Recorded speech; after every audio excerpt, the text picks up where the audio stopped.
Word. Yeah. What's good, y'all? Welcome to another episode of Real Talk, where as always, if shit's real, we talk about it. Yo, I'm your host for tonight, Pacheco, New England representing. And as always, I got my man with me. I'm gonna let him introduce himself. What it do? Jesus Shuttleworth with the crew. A lot of Del Balls, Soul Wars, Go Artists, Shuttleworth. Yeah, let's get it. Ring Game Radio, Monday Night Boxing, recap, preview, all that good shit. We here. Shout outs to Dab City, all of that, YouTube, Twitter, all of that. We everywhere. Salute. Let's get it. And the ladies at Dab City, salute to y'all. Y'all get at me, trying to open up the gates for expansion. Yeah, I saw you in there. I was like, you weren't cupcaking, but you were just caking a little bit. You dig? You had to... I don't even know how to cake. It's been so long since I cake. Like, I ain't been in a bakery in so long. I just do me. Like, right. Niggas, if niggas see me training some chicks and talking, they'll be like, damn, like, you on your Eddie Hearn shit, bro. I see you. If I'm trying to be fucking networking the damn get people on the podcast, niggas is like, hey, damn, all right, Breakfast Club. I mean, you're already becoming something of a verb. I saw a random nigga on tweet says, "Yo, goddamn, yo, this boxer needs to work with Shuttleworth." I saw that. Oh yeah.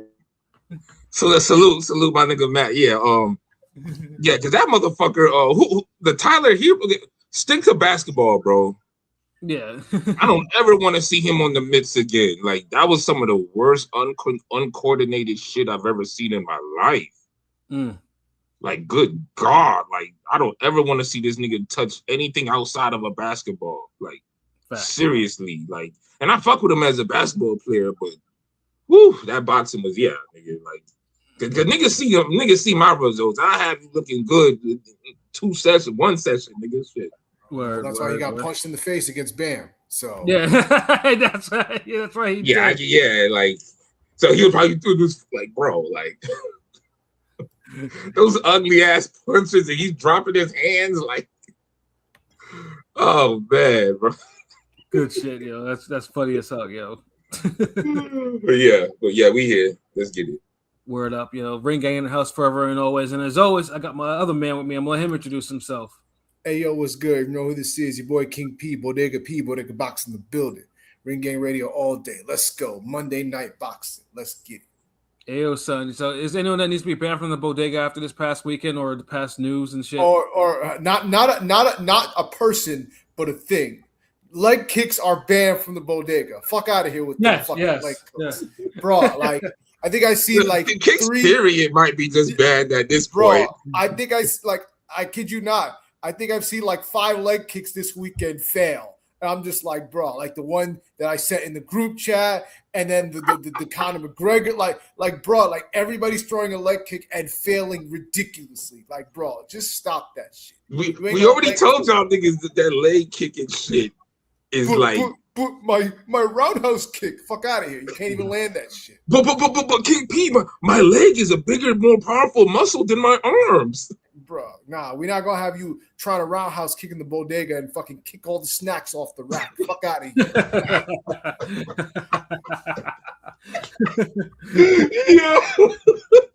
Yo, I ain't gonna lie. I wouldn't even have to work at the bodega, but if I see that shit, I would get mad and offended. Like, so you couldn't damn respectfully handle this confrontation with the Marquise of Queensberry rules, nigga. You had to do some fucking Ninja Turtle shit here, nigga. Like, you knocking over the goddamn Funyuns and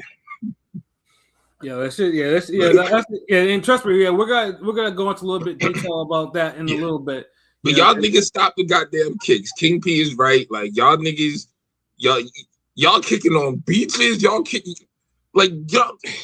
Like I said, I'm gonna wrap this up real quick. Look, I told y'all this before. I don't think the average person or world champions, for that matter, understand how much you have to practice kicking. Facts. In order to be a master of kicking on every surface at any given moment. Facts. Like, facts.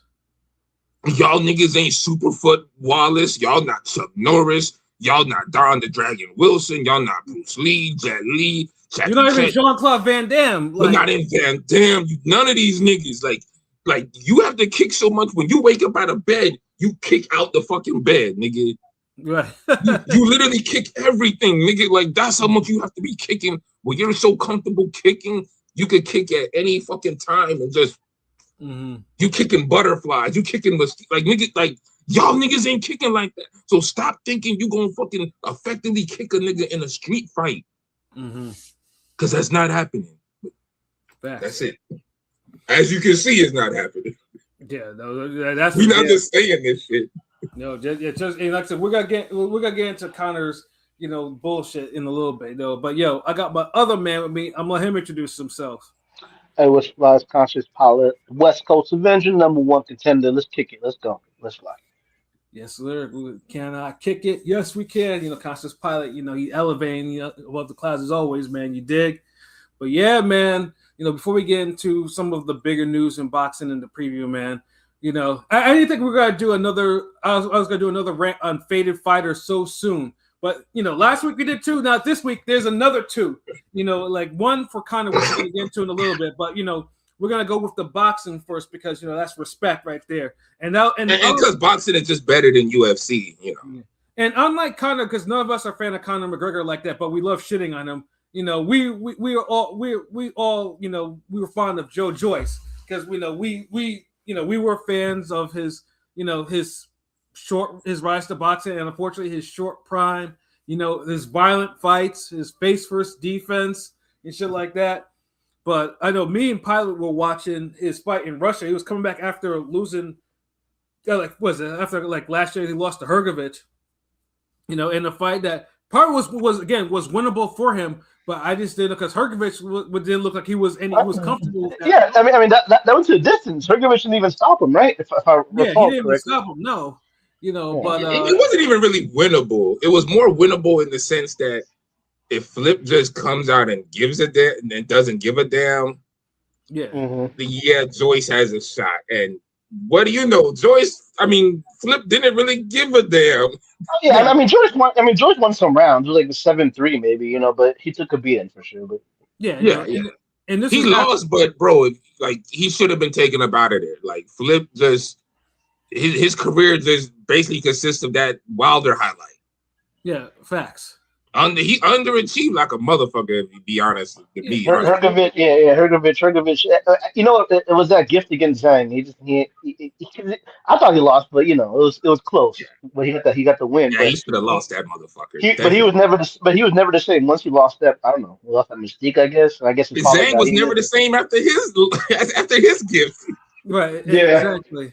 I mean, because Hrgovic got chopped up by Dubois. That's probably Dubois is truly his best performance as a pro. Like we'll see. I mean, speaking of Hrgovic, we'll see with the Otama fight. Like, it's a good barometer for Otama. Yeah, I mean, is it though? You think Otama's gonna blast him out? He should, but look, bro. Look at this, God. Look, we went from just talking about Hrgovic needing to blast a nigga out to he needing to get blasted out. Like, yeah, no. Well, I mean, because that's what he's there for, right? I mean, you know what I'm saying? Like, he's there. He's there to offer some type of resistance, not to get blasted out. Yeah, but eventually get blasted out. Eventually, if Moses is worth a damn, yes. But if he's trying to be impressive, you got to get him out of there before fucking Dubois did. Right, exactly. Well, I mean, Dubois took him 9 rounds to do. Because if that fight, if he wins on the card, Otama, we're all no matter what, we're all going to taper our thoughts a little bit on him. We're not going to think how he's that, unless it's like a complete domination, Aldemir ass whooping where the nigga hanging on for dear life at the end, and we're just like, ref, stop it, and it goes to the final bell and all that. Then it's more the ref than Moses, but I get what you're saying. Yeah, no, but I mean, it really depends. I mean, I think it just depends. Like he's there to offer resistance. Now, like I say, if Otama beats him in a competitive fight, cool. If Otama struggles with it a little bit, okay, cool. But if Otama's just completely taken apart by Hrgovic, then I start questioning him. Because that's not really supposed to be. I mean, he is 21. I mean, but there's high expectations. Yeah, But yeah, no, but I would, but thankfully, at least Joe Joyce wasn't plugged into the occasion because Atama would have highlighted Joe Joyce, especially the one that fought in fucking Russia. Like, good. I know in the chat because me and Pilot were saying like, Joe Joyce looked bad. Like he looked worse than he did in the Hrgovic fight, and he looked pretty bad in the Hrgovic fight. Like, I don't know what like his. I mean, dude was like 290 pounds. His face was already swollen. I remember before in the other fights when I talked about it, I used to say, "Oh yeah, he's absorbing all these punches, but his face ain't swollen. He's not showing the marks. Nigga is showing the fucking marks as soon as he gets in the fucking ring now. Like bro's face was like it was already compromised. And then he got us on Antonio Brown eyes. You know what I'm saying? He can just tell sometimes. Yeah, and it was bad too. Like dude was pushing his punches, and it wasn't like the Russian was offering that much resistance, but. And he was small. He was for a heavyweight. He looked kind of small, right? Am I tripping? He looked a little small. Exactly. Yeah, and I mean, he wasn't doing anything special either. The Russian was doing nothing special either. Yeah, like it was a winnable. Again, I thought it was a winnable fight for him, but it just seemed like Joe Joyce was pushing his fights, pushing his punches, and he was tying up and stuff like that. He just looked like he didn't know what. And this was his first fight because he had Sugar Hill in his corner. And I'm thinking to myself, did they even go over anything that Sugar Hill was talking about? Because he wasn't jabbing, and and before we, Joey Joyce, years ago proved that the jab is a legitimate punch and it's not a fucking stat pattern. There's some ignoramuses once said, and it's just like it was like a slow beating he was taking, and he was taking just shots, but his face was like his eyes were almost raccoon status and shit like that. And then, like in the 11th round, the Russian cat hits him with a combination, and dude backs up, waves his hand, and then the referee is like, trying to get him to fight. So the Russian throws like 6-7 punches at him before the referee finally like steps in, and you see it's bad too because nigga took that combo for nothing. Pretty much. And even the ref was like, "Fuck that! You go." I mean, he literally Roberto Duran. No moss. It wasn't. He waved. He literally waved it off. I mean, I'm sure everybody saw the clip. I mean, me and Pat were watching it live. But I'm sure everybody saw him just kind of say, "No more. I don't want any more." I was like, and this is a guy that I'm the Juggernaut.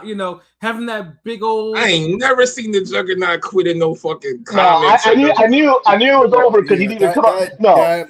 That Juggernaut helmet has been through better days. So I knew it was over. I knew it was over because he didn't come out to that song. When y'all were acting so surprised, I'm like, why are y'all so surprised? Like, thank you. Yeah, because we never heard the guy. You never heard the guy was beating his ass. But look, this is the thing. Like, King P had to be too much of the voice of reason for you niggas because I was busy and I kept looking at my phone because I'm getting alerts. I'm like, damn, it's sad. He's getting beaten. Oh, damn, he shot the shit. I'm like, God damn, like this is Joe fucking Joyce, nigga. Like, yeah, but what did y'all expect to see? Like, I mean, it's because he's not facing like a Chisora, or he's not facing. It didn't matter, nigga. It doesn't matter. Hold on, the Chisora fight was the fight that showed me he really didn't have much. Thank you. And then you know what? Even with the Chisora fight, we know Chisora could kind of be a little trouble for anybody. So even then, we kind of knew, and it's like, yeah, like, look, if you work for them, you have to beat Chisora. And even though we give credit to Chisora, but this is Chisora, the flip joint and flip ain't give a damn. And bro, like the flip fight should have showed you because that was the fight. If he needed to turn it around and show us he had something left, it was the flip fight. Chisora, remember, Chisora is not too far removed from getting robbed against Parker. Yeah, no, I get so at least Chisora and giving Usyk a tough fight. So at least Chisora is in the building for this. But bro, the flip. So when y'all niggas were just, man, I just couldn't believe it. That's why when King P made his comment, I'm just like, for real, like, yeah. But what did y'all want to see? Yeah, like it asked me a little because Joe Joyce's only victory was over a bum in his last 6 fights, and I don't the fucking. I mean, you can give Chisora all the credit you want, all the props you want, but the Joe Joyce of the Joseph Parker fight would have ran through Chisora. Like, yeah, of course, and ran through Hrgovic. Steamrolled him. So it was clear he really did not have much left. And then every fight after that should have shown you that he had nothing left. Yeah, but this one was just like, but then this time, like, because he fought so bad, he quit. Like, I mean, at least in those fights, he took his beating like a man, so to speak. But this one, like, he didn't want no more from a small ass Russian. Like, and that was the sad part to me. Like, dude is a whole, like, he's 40 years old now. It's sad because Joe Joyce is a victim of his style and a bit of politics too, on top of that, but mostly his style too, because one of the rules of thumb of boxing is you can't take punches, especially heavyweights. Heavyweights cannot take punches like he took punches and thinking that this is going to be. Yeah, I just looked at it. That's crazy. I just looked at his record real quick on BoxRec. 16-5. This is kind of crazy to think about. He basically, he has a journey, like, because you know how I talk about, like, Derevyanchenko has a journey to the stars. Yeah, it's just like journey, like Derevyanchenko, like after a Triple G fight, he basically, it's like the same thing, the same type of records. Like he took too much in a fight, and But the difference is with Joyce got more quality wins than Derevyanchenko does. Derevyanchenko just really has that cocaine win. And then, Murdalayev kind of took that away from him. Yeah. And after that cocaine win got worse and worse as time went by. Did not age well. But because it's like Andre, Derby, it's like it got worse each time. I have to admit, it did though. I mean, it did. Because boxing, it's still a quality win. I never, win, but I never just don't do like that because I know his style. He tries and everything, but but the thing is with Joe Joyce, there's a certain heavyweight champion, who had several defenses who doesn't have one defense or win that could be on the level of Joe Joyce wins. So yeah, exactly. So like, and I don't want to have to say a name. I mean, he holds the win on the heavyweight who had the best fight this year. And what I'm saying, the 2-time heavyweight champion, Daniel Dubois. We'll say that name. You know what I'm saying? He beat Dubois. I mean, I know Dubois was a young pup, whatever. He quit, whatever. He still beat him. You know what I'm saying? That wasn't the name he was talking about, but okay. What name are we talking about? What name are you talking about? Freedom Pilot, like come on, think about it. Do we have Oh man, like we're gonna have to do a podcast in person one day because this is one of those I would just be like I do something at you. I'm like, nigga, what do you mean? Come on, bro, think about it. We put respect on the Dubois win because Dubois deserved what he got from Joyce. Like everything he got from Joyce, he deserved. It's a certain guy who people tried to make Luis Ortiz into like a world beater, greatest of all time, most avoided guy. Yeah, that guy. When those two wins are your best win. Well, matter of fact, the Chisora win this year might be his best win. Yeah, that might be a fact too. You know what? Because look, if we had a Twitter poll that said who had the better career, Luis Ortiz or Derek Chisora, I'm inclined to vote for Chisora. Yeah. Yeah, Ortiz's best win is the BY win. Because he took apart BY. But other than that, that's it. Yeah. And Charles. You might even say Charles Martin because that was at least a former heavyweight. But goddamn, nigga, you was. You was. That was an uphill battle of uphill battles, nigga. Yeah, where at least Georgios has wins over 3 guys that were heavyweight champions. It's just like, and that's. But then he just brought more to the sport, like the fuckery. He punked both Klitschko's. Mm-hmm. Him and David Haye had one of the most craziest street fights in boxing that no one will ever forget. It looked like a goddamn, and it looked like the fucking werewolf was fighting David Haye. Like this was cameras, glass, by all types of shit. He glassed me. That's like so. Yeah, Derek Chisora, like. He might just be in the Hall of Fame to me just off being a journeyman who just brought the shit. I know niggas is like, what, wait, Chisora Hall, like, man. I mean, he's definitely not Hall of Fame to me, but I can see what you're saying. Like, he's not. Yeah, he's not Hall of Famer. Like, but if there was just like, you know what's crazy? Yeah, I mean, a subset wing or hallway for niggas who just had great contributions, but they weren't really like champions or nothing. He's that nigga there. That's similar. When I got back into heavy into boxing, the British scene ran it. So, like around that time, it was Chisora and Dylan White. They seem like the same level, but I always thought White would be a little, all time, a little better just in history. But it's kind of crazy how Chisora kind of exceeded Dillian White. I mean, did he? I think so because White popped. I think the popping twice fucked him over. You know what I'm saying? Well, one of them did a lot better against Fury than the other one did. Regardless, he had more tries. Mm-hmm. White had one try, and I don't think that was one too many.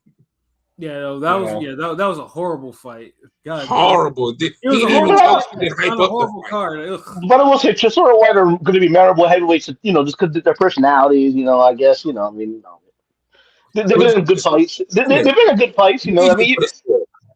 I mean, Juan Chisora was a train wreck, but it was kind of fun to watch. I ain't gonna in some way. But at least those two managed to get the world title shot. So whereas Joe Joyce, who was actually beating like better fighters, or arguably probably in the same level as White, maybe, but it's just he couldn't get his shot because Usyk was kind of Usyk was kind of doing what he was doing in order with the WBO belt. So Usyk, we never got a chance to get the Usyk Joyce rematch in the pros because they fought in the World Series of Boxing shit. So, it's unfortunate. So Joe Joyce now, I mean, he has the interim title, but he's like 40 years old now, and dude is basically like, he goes on interviews, he talks, and then all of a sudden he stops and stares, and the people that actually love that dude, they need to make sure that he retires or they take away his license because.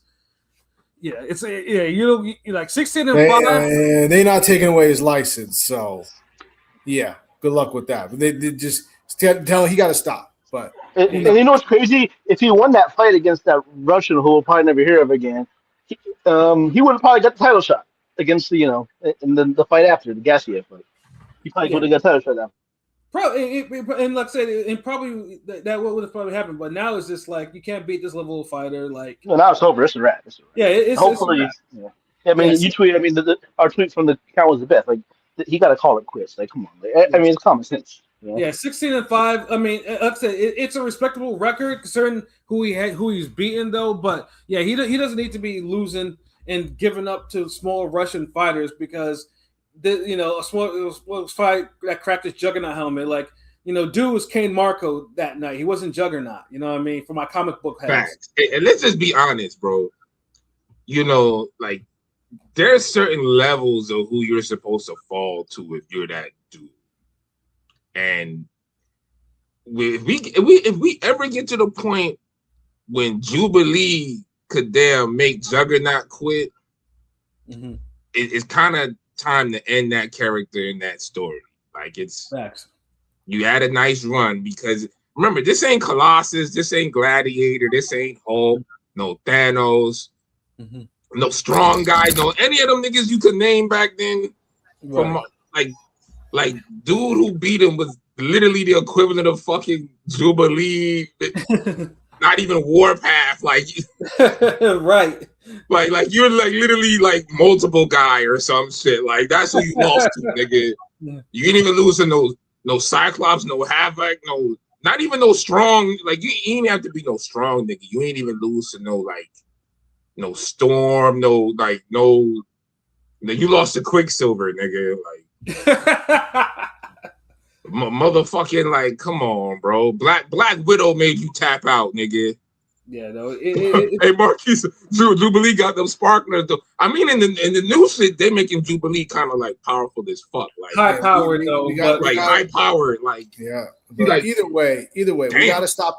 We gotta stop acting like Joyce is Weapon X. He not Weapon X no more. Yeah, so. no. Hell no. Yeah.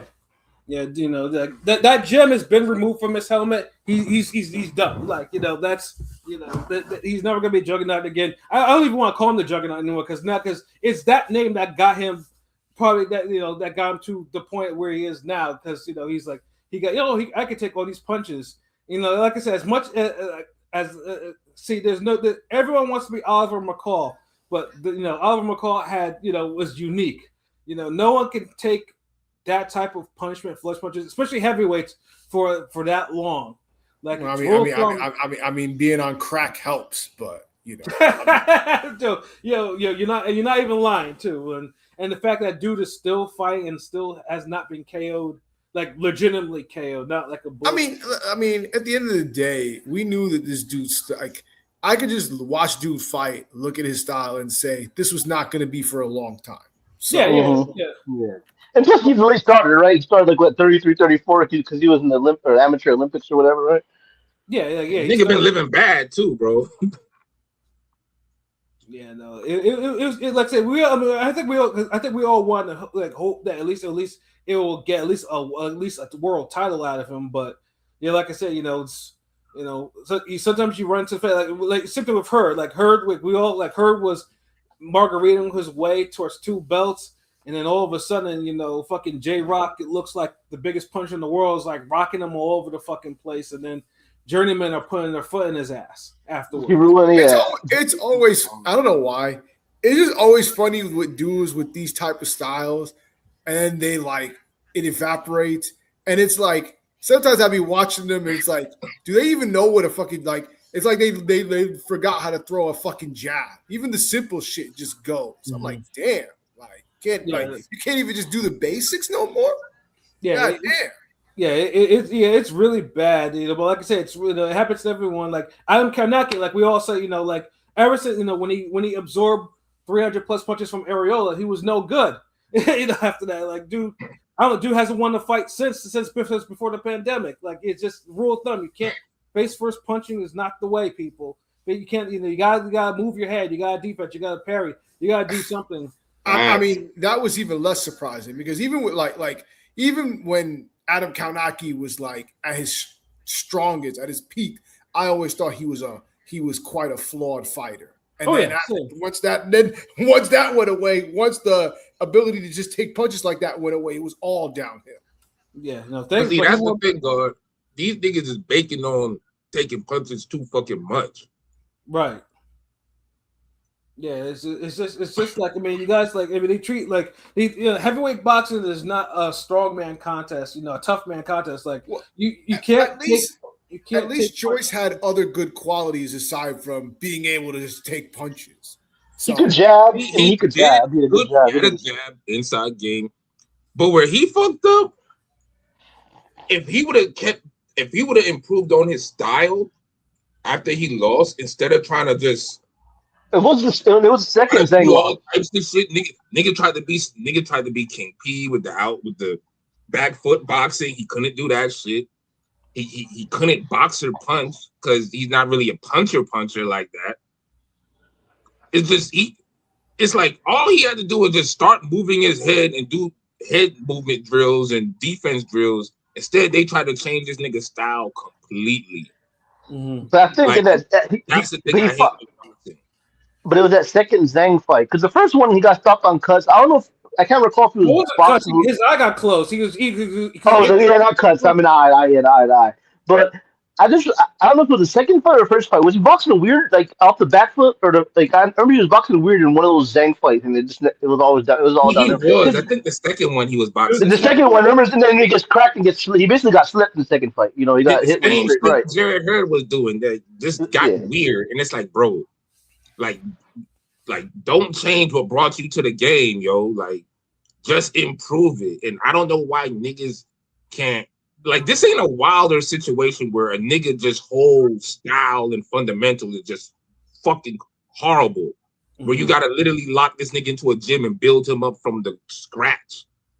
Right. That's not the case with Hurd. Hurd is more and Joyce, that's more hey, we're gonna get y'all watching some Chocolatito videos, some Golovkin videos, some Chavez, a little Klitschko for Joyce. You know what I mean? Get you back using the jab again. that type of refinement, like not this. Yeah, let's make a hole. No, nigga. Like, does it hurt? Like just jabbing, like jabbing and slipping when you throw the jab. Like, do that 1,000 times every day. Right, but there's certain shit you gotta do to build the muscle memory for defense.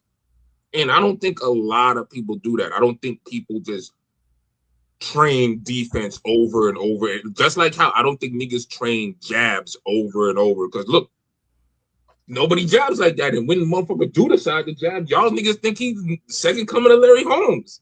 Because he's that rare. He's like, oh shit, he's using a jab. Bam Rodriguez is using the jab.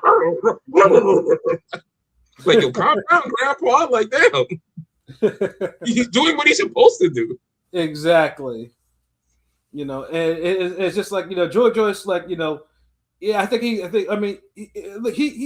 had some skills, but I think, like I said, the juggernaut thing and the fact that he was relying on his face first defense too much, and like I said, eventually a bigger puncher cracked him, and then you get what you get now with him, and it's just like it's sad to see it, and I'm sad that someone sanctioned that fight. I'm sad that people thought, they look at him and they're like, oh, they showed him, like, I think the day before he was doing capoeira in the ring and shit like that. And physically he looked like he could still do that shit, but boxing is like, yeah, everything is slow too much for him. Even he was never a fast fighter, but it's clear that he's never, like, let's put emphasis on never. Yeah. Joe Joyce has got to be one of the slowest boxers of all time. Like, God, he's slow. But he had an engine. He could throw. Yeah. He could throw up, and he did have a jab that was a little faster than his feet.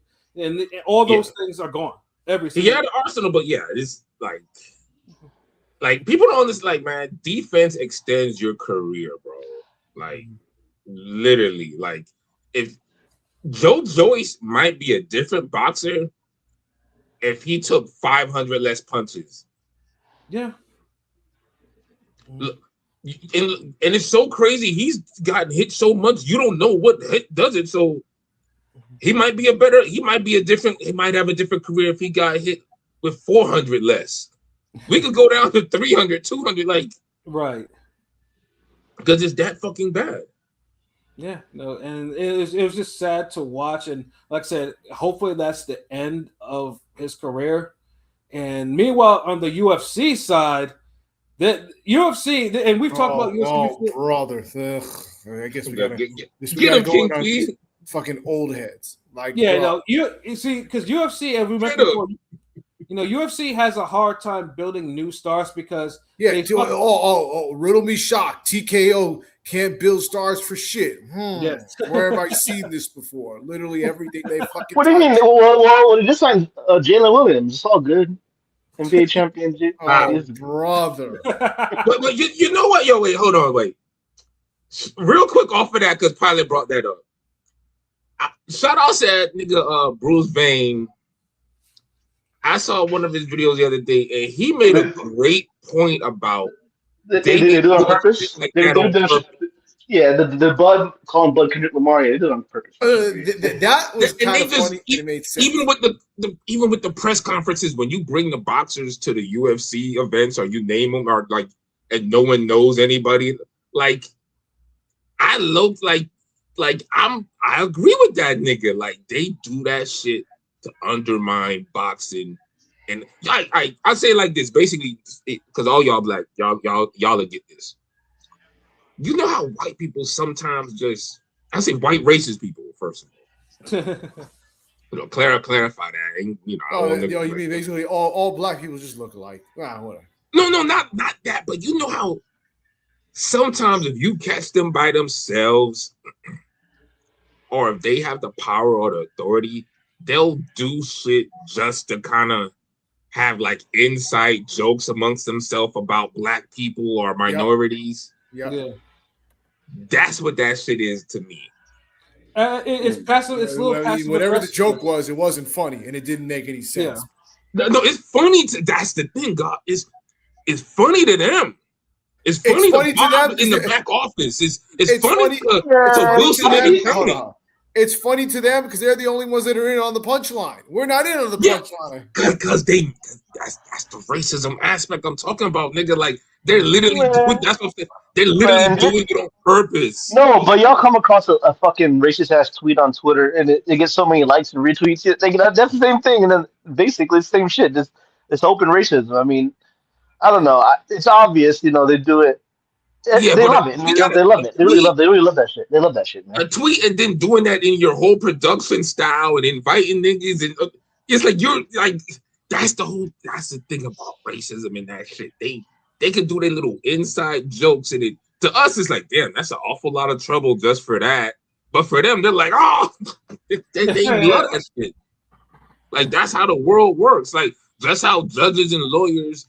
They be best friends, but in the courtroom, they're like, "Hey, man, I'll get you this for it. I'll get you accused." All that. Yeah. Afterwards, these niggas is like, "Yeah, so you still coming to my daughter bar mitzvah, or when we gonna do 18 holes? We gonna play golf this weekend?" Like, it's like that meme where they had the National Geographic camera, and I think they was packing it up to leave, and you just started seeing all the animals walk back. And you seeing fucking deer, lions, and but like niggas were just performing for the earth, like so normally I be running from this nigga and he be chasing me, right? And so I be juking and they packing the cameras up. All right, we done. All right, come on, man, fucking crackers, but yeah, UFC. I just had to say that shit. But yeah, outside the I wouldn't say casual racism because shit is blatant as a motherfucker, man. Yeah. Like I said, because they can't build new stars. They keep going to for old ones. That is if they can't pass a shitty event or shitty fight off as the main event. Because UFC went off pay-per-views and they signed the Paramount, so every one of their cards are on Paramount. So it's just like this time decided to bring back Conor McGregor, whose brand and personality is kind of out, who's completely outpaced his talent and his overall health, and I'm thinking to myself, oh yeah, oh boy, McGregor, yes, the one who's pretty much for the most part looks like he's on roids, who looks like he's on a serious batch of roids now. Oh yeah, we're gonna run this shit back now. Like, oh yeah, this is gonna be someone he's already defeated like years ago. And it's like, and there's no rhyme or reason why. It wasn't even like it was a controversial loss the first time. Like he beat the dude. Like, why? And this was prime. Like, why running this back? Oh, because I had no stars. So, but dude also has a name now too. Like he has a bigger name. What's the dude? Max Holloway. Holloway, yeah. Shout out. I'm from Hawaii. He's from Hawaii, so I do rep for him, and I root for him. He got the best striking skills in the UFC. UFC. Yeah, for a while, for a minute, for a long time. For a long. Like, let's be clear. Let's be clear. Like, and it's crazy because it's crazy because I've seen Max Holloway. I fucked with Max Holloway, but the thing is, they never kind of hype him up as much as the other guys that they be doing when they be talking. No. He ranks higher all the time. I watch UFC, man. I think he ranks higher all the time than Conor McGregor would if you just rate all time top, UFC boxers. Of course, Conor's impact would, but as an all time fighter, Max is an all time greater. You know what I'm saying? Conor's he's done more. But I'm talking about like Max Holloway's like boxing skills. Oh, so yeah. No, yeah. He never gets mentioned like Tempura and all them other niggas. Yeah. Tempura's the first guy that ever slept him a few fights ago, but he still has some of the best hands in UFC for a long time now, for sure. Yeah, like, and it's like obvious, like, and he never gets talked about in that. They'll say, oh, and Ngannou, all them other niggas get talked about more than him, and that's what I just always found weird. But yeah, and they do this rematch. And they get into the cage, and immediately Conor throws a leg kick, and immediately goes down. And you think to yourself, oh shit, he slipped in some shit. And then he gets up, he keeps going, he keeps slipping, and Max is like, what the fuck is he doing? And Max is like, okay, you keep doing this, bam, I'm gonna hit you while you're down, like, and you're not gonna do anything, like. And I'm thinking to myself, like, there's no fucking way that Conor McGregor is that wash that he can't stay, that he can't keep his footing, and then he gets up finally, and I think he takes a step, and he kind of like, okay, shit, his leg is fucked up, and then they stop it, and that shit took only maybe a little bit more than a minute, and that was a whole fucking main event, and I remember because I got back from what I was doing. And I'm like, oh, I have Paramount Plus. Let me go watch this bullshit. Let me just see. Because, I thought McGregor was going to lose anyways. It's whatever. Because, dude, the way they talk about McGregor, and I can't stand it. They talk about he's an ultimate legend. But like I said, he's lost his last 5 of his last 6 fights or something, give or take. Like, he hasn't won a fight in 6 years or 6.5 years. And they keep trotting him out there. And dude goes and blows out his knee or whatever the fuck whatever he did with his knee, and now it sets up a controversy because Conor McGregor says he injured his knee in the ring, but people have said that he visited like an orthopedic place, and he already had there was footage of him like limping before that, and then people that already know like they put bets on him losing. Some people have actually some people made some serious money betting on it because they knew this information. So it's a whole bunch of fuckery right now. But the thing is, though, with UFC is like, why the fuck are you bringing Conor McGregor out there again?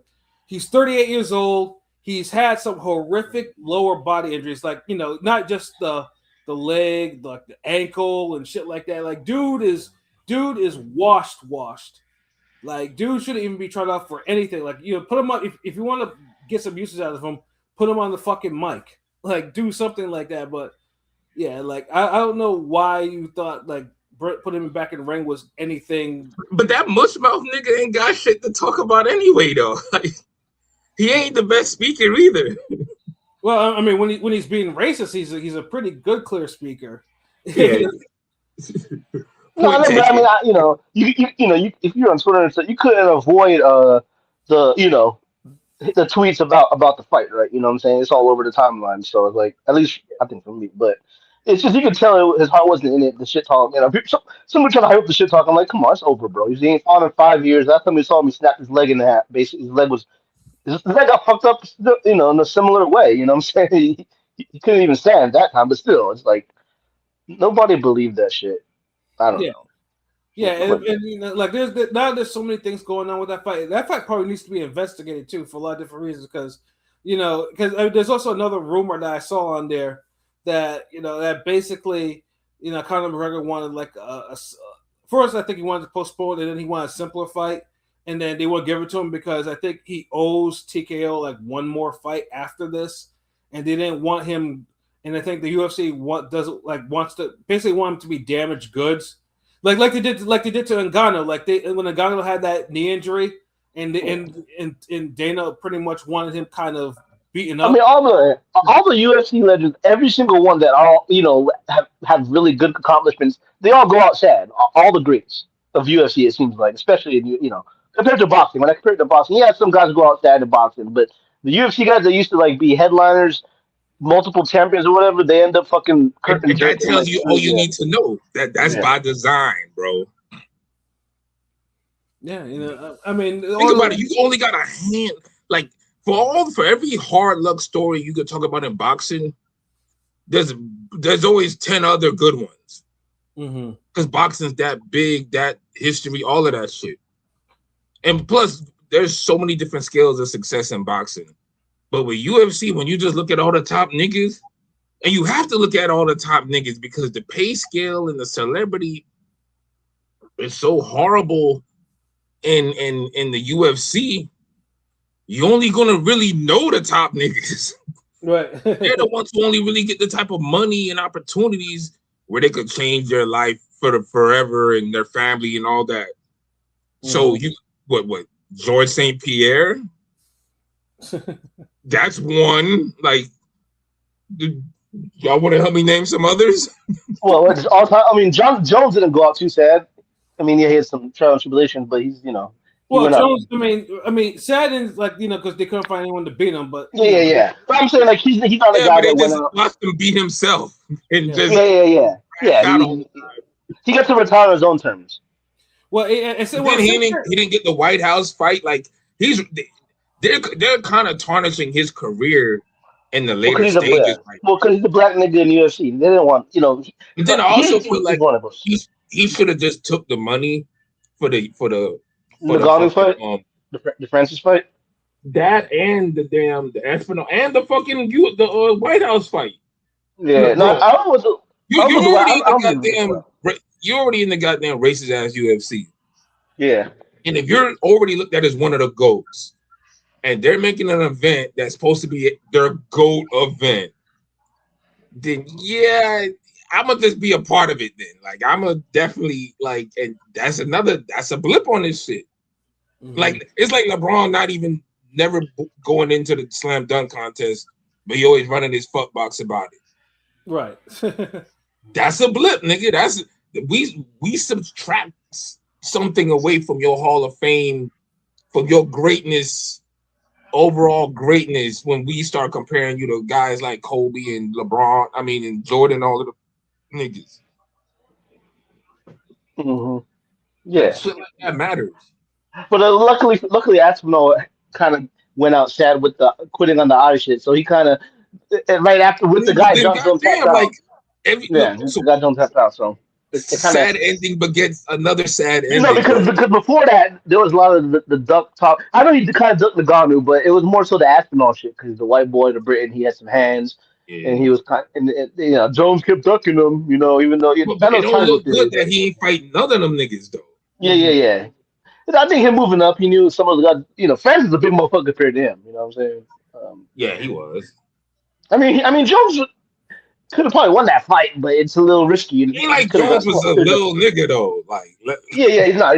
But I'm saying like, there's a good chance that big African nigga could have slumped him, and that would for Jones, he probably didn't want that to happen. Get but niggas is saying you the GOAT, bro. Like that, dude. You know what, bro? You probably didn't realize this, but George Foreman could have slumped Muhammad Ali. You know that, right? Yeah. Tommy Hearns could have slumped Sugar Ray Leonard. Mm-hmm. A lot of niggas could get slumped, going for greatness, but that's what it's called, greatness. It's not going for mediocrity. Which is what McGregor is. He's mediocre. Like, I mean, for crying out loud, like they still showed that knockout he had over Jose Aldo like years ago. Like, I mean, and like that's like a current highlight. Like dude is not beating nobody like that no more. That's his Charlo J-Rock shit. Yeah, exactly. This is he's a washed 38-year-old guy who who throws a leg kick and fucks himself up. And I know we were ranting about this a little earlier too, but yeah, kicking is like, don't get me wrong, I have respect for kicking, like in a combat sport, I truly do. But some of you motherfuckers be on some elitist shit about kicking, about in regards to your hands. Like your hand, your stand up. You guys, when you guys learn how to fight, you don't learn how to fight with your feet. Like this is not. You're not in an Asian country. No offense, and this is not racism, but I'm just stating facts. Like it starts with your hands, and it's got to the point where you're bragging that you got no hands, but you can kick.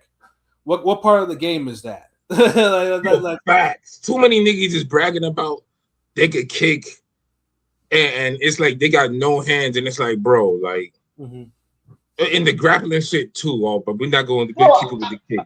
I mean, UFC fans were hyping up Rico, MMA, quote unquote MMA fans were hyping up Rico, and he never been in UFC, the fucking kickboxer, but they were hyping up that shit, and he was beating up Usyk. There was a victory in that with Rico. I mean, yeah, whereas Rico is the biggest, he can actually box. That's the thing. Like, it's not kickboxing. It's like it's not saying, oh, he's not kicking. It's kickboxing, which means he can actually box. So it's like.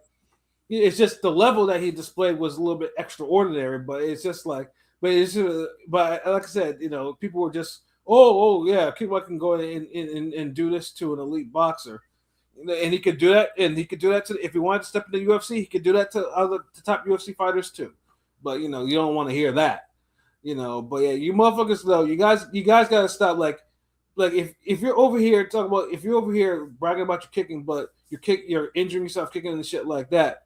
Then you shouldn't be bragging about that shit at all. Like I thought the purpose of MMA is it's mixed martial arts to be well rounded, to at least to be competent in all areas of combat, from grappling to kicking to punching and so on and so forth. But some of you motherfuckers be on some stupid shit with your with stand up, like with your hand. Yeah, niggas just relying on a kick, bro. Like, ain't no way. Like, niggas just relying on the win a fight on a kick, fam. Like, or a flying knee, and it's like, bro, like. Niggas be talking about, but a boxer, he's not expecting to get kicked. I'm like, bro, this is why I know niggas don't study martial arts, because a boxing stance and just normal training and boxing footwork prepares you for everything. I mean, shit. We just know punches are going to be the attack. It's just I get so irritated. Kicks and other shit, bro. The quote unquote real fight shit's so stupid. It's just a way that for UFC fans to say that MMA guys would beat boxers up. Yeah, that's the only thing. They bring up boxers and boxing superstars and all that shit because they mad at the limitations of the sport. Like, and it's a lot of high school wrestlers too. It's a lot of the kids that grew up that were wrestling and shit. I noticed that too. Those people. Wrestlers got more room to talk than grapplers and kickers, because besides boxing, wrestling is the next thing that happens in a fight. Yeah, and because old school boxers used to train in Greco-Roman wrestling. Like people don't understand. Like, there was a lot of old school. Remember, wrestling and boxing, the only martial arts that was in the Olympics, the original Olympics. I mean, some boxers wrestle with Crawford. You can tell Crawford how strong he is with his base. Yeah, exactly. It's the same thing. Yeah, but wrestling is a perfect complement to boxing because it works. Like, it's the same. It's the same thing. Why Ngannou gave Fury so much trouble, because Fury wrestled too, but he couldn't wrestle against someone who was a stronger wrestler like him and overall stronger. Like, and Madrimov has the same background as Crawford, which is the reason why Madrimov gave Crawford so much trouble. Like, wrestling is very useful in boxing, and as a sport itself, it's insane. Like, to do what a wrestler does, their conditioning drills are ridiculous. Like, it's not sport to fuck with. You can just be like going there, like, you can get yourself seriously hurt. It's like kickers, they think nobody knows distance and range but them. Right. Like, that's how kickers act. Like, they're the only ones who know range and distance. Oh, I could kick you in the leg. I could kick you in the calf. like we can't see their fucking kicks, bro. And some niggas, if you step into with their kick and you land the jab and you just keep whooping on them, that some niggas will eat the first kick. Mm-hmm. Cause it's like, well, shit, we gonna fucking, it's the battle of your leg kick and my jab. But if I close distance with my fucking jab, I'm ready to hit you again. You're not ready to hit me again. And you're off balance because you're recovering from landing the kick. Right. I don't even have to punch you. I could just push you really hard and you might fall. Yeah. Like, it's simple martial arts. Like, y'all niggas gotta stop with that shit. Like, kicking. Like, get that Chun-Li shit the fuck out of here, nigga. Yeah. Hey, you're talking to niggas that actually, that have dealt with martial arts. Like, we have respect for martial arts, but it's today's philosophy with kicking in MMA, and that's what we have issue with. We don't have issue with kicking per se. It's just y'all barely could do it in the MMA, and y'all want to keep talking about how effective it is in goddamn street fights. Yeah. Yo, one of y'all stars blew his leg out. What Marquis said? Icy Hot wore out in one kick. like goddamn, UFC can't even get you the good Icy Hot. They getting you generic shit. Right. Nigga gave you that Russian Icy Hot. Nigga sabotaged that bullshit ass kick. And y'all, one of y'all stars can't even do kicks in y'all sport, mind you. And y'all gonna talk about how effective kicks are in street fights. Like, that's what dead all that kicking shit down. I don't want to hear kicks no more unless you about to kick a freestyle, nigga.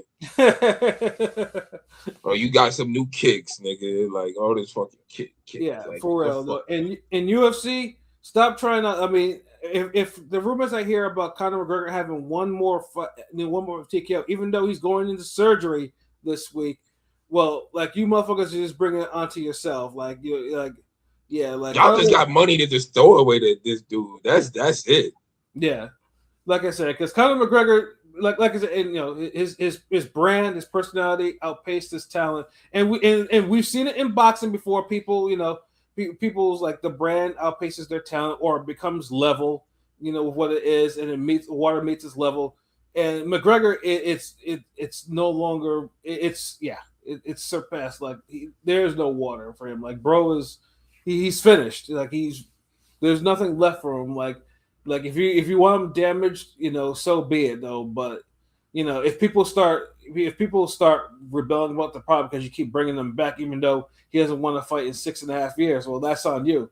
That doesn't speak well of your product. And as P mentioned before, TKO is already under attack, you know, for some of the things that they're trying to do, and not necessarily successfully. Yeah. So yeah, McGregor, this ain't the late 2010s, early 2000s anymore. No one gives a fuck about Conor McGregor except, you know, unapologetic like MAGA people, because you know because he's racist and gets into a lot of trouble because you know he doesn't like Islam and shit like that. But yeah, you motherfuckers, but like I said, the fact that he wasted everyone's fucking time and he blows out his knee with one fucking kick. You know, yeah, get him out of there and get the silly philosophy of kicking in the MMA that y'all like try to be elitist about. Get that the fuck up out of here. Shit, if Paramount is smart, you know they boot UFC off there because yeah, that was a waste of fucking time. Which they're not. Yeah, they're not. And remember too, you gotta remember the whole the racism aspect of it too. Like, they'll let that shit go just to kind of stick it to boxing. Right. It was anticlimactic, but I will say the White House card. I won't lie, it was all knockouts, so I can't. I didn't. It was good. It was the most recent one. Nigga, they're at the White House. It better be all knockouts. No. I know. I'm just saying, but it does feel like. But a lot of their stars lost. You know what I'm saying? A lot of the stars on that card lost, and now Conor kind of went out sad, with you know, and he's like one of the biggest stars. So like to Pat's main point, a lot of the names are losing and kind of dwindling. And nothing's wrong. I mean, nothing's wrong with losing, but sometimes at a certain point it does kind of mar their image, like their draw. Yeah, but the reason why that's such a big card is because the fan base of UFC is MAGA. Is like, you know, it's all Trump towers and shit like that. And two, they needed a gimmick, you know, and they made it like a whole patriotic thing. Like it was a whole gimmick because they can't do a White House card like that again. They can't. You know, it was a whole gimmick somewhere, and then, you know, that card ended up with, you know, with a lot of horse shit, you know, with Michelle Obama catching strays from like unimpressive white men in there. Like shit was disgusting. Yeah, like, you know, action, sure, man, but like I said, you know, I'll never speak well of that card simply because they allowed blatant racism to be aired, and it wasn't really admonished or anything like that. So yeah, fuck that card. You know. But yeah, no, and fuck Conor McGregor, fuck UFC for putting out that horseshit main event. And yeah, Paramount. I know they said they're not gonna get rid of it, but that's not gonna go over too fucking well. You know, yeah, but yeah, fuck that damn Roadhouse remake too, nigga. Yeah, exactly. At least he was decent in that. I hated that movie, but he was decent. He was decent in that movie at least. You'd be decent too, nigga. We make a college movie where you play yourself, nigga. Like. Yeah, you know what I mean? I'm sure probably to be decent as well. We get a movie for him playing him, you know what I mean? Yeah. Ditto King P, nigga. Like, facts. Facts. What this nigga he just strutted around doing the shit he normally do. Exactly, and just being ultra violent.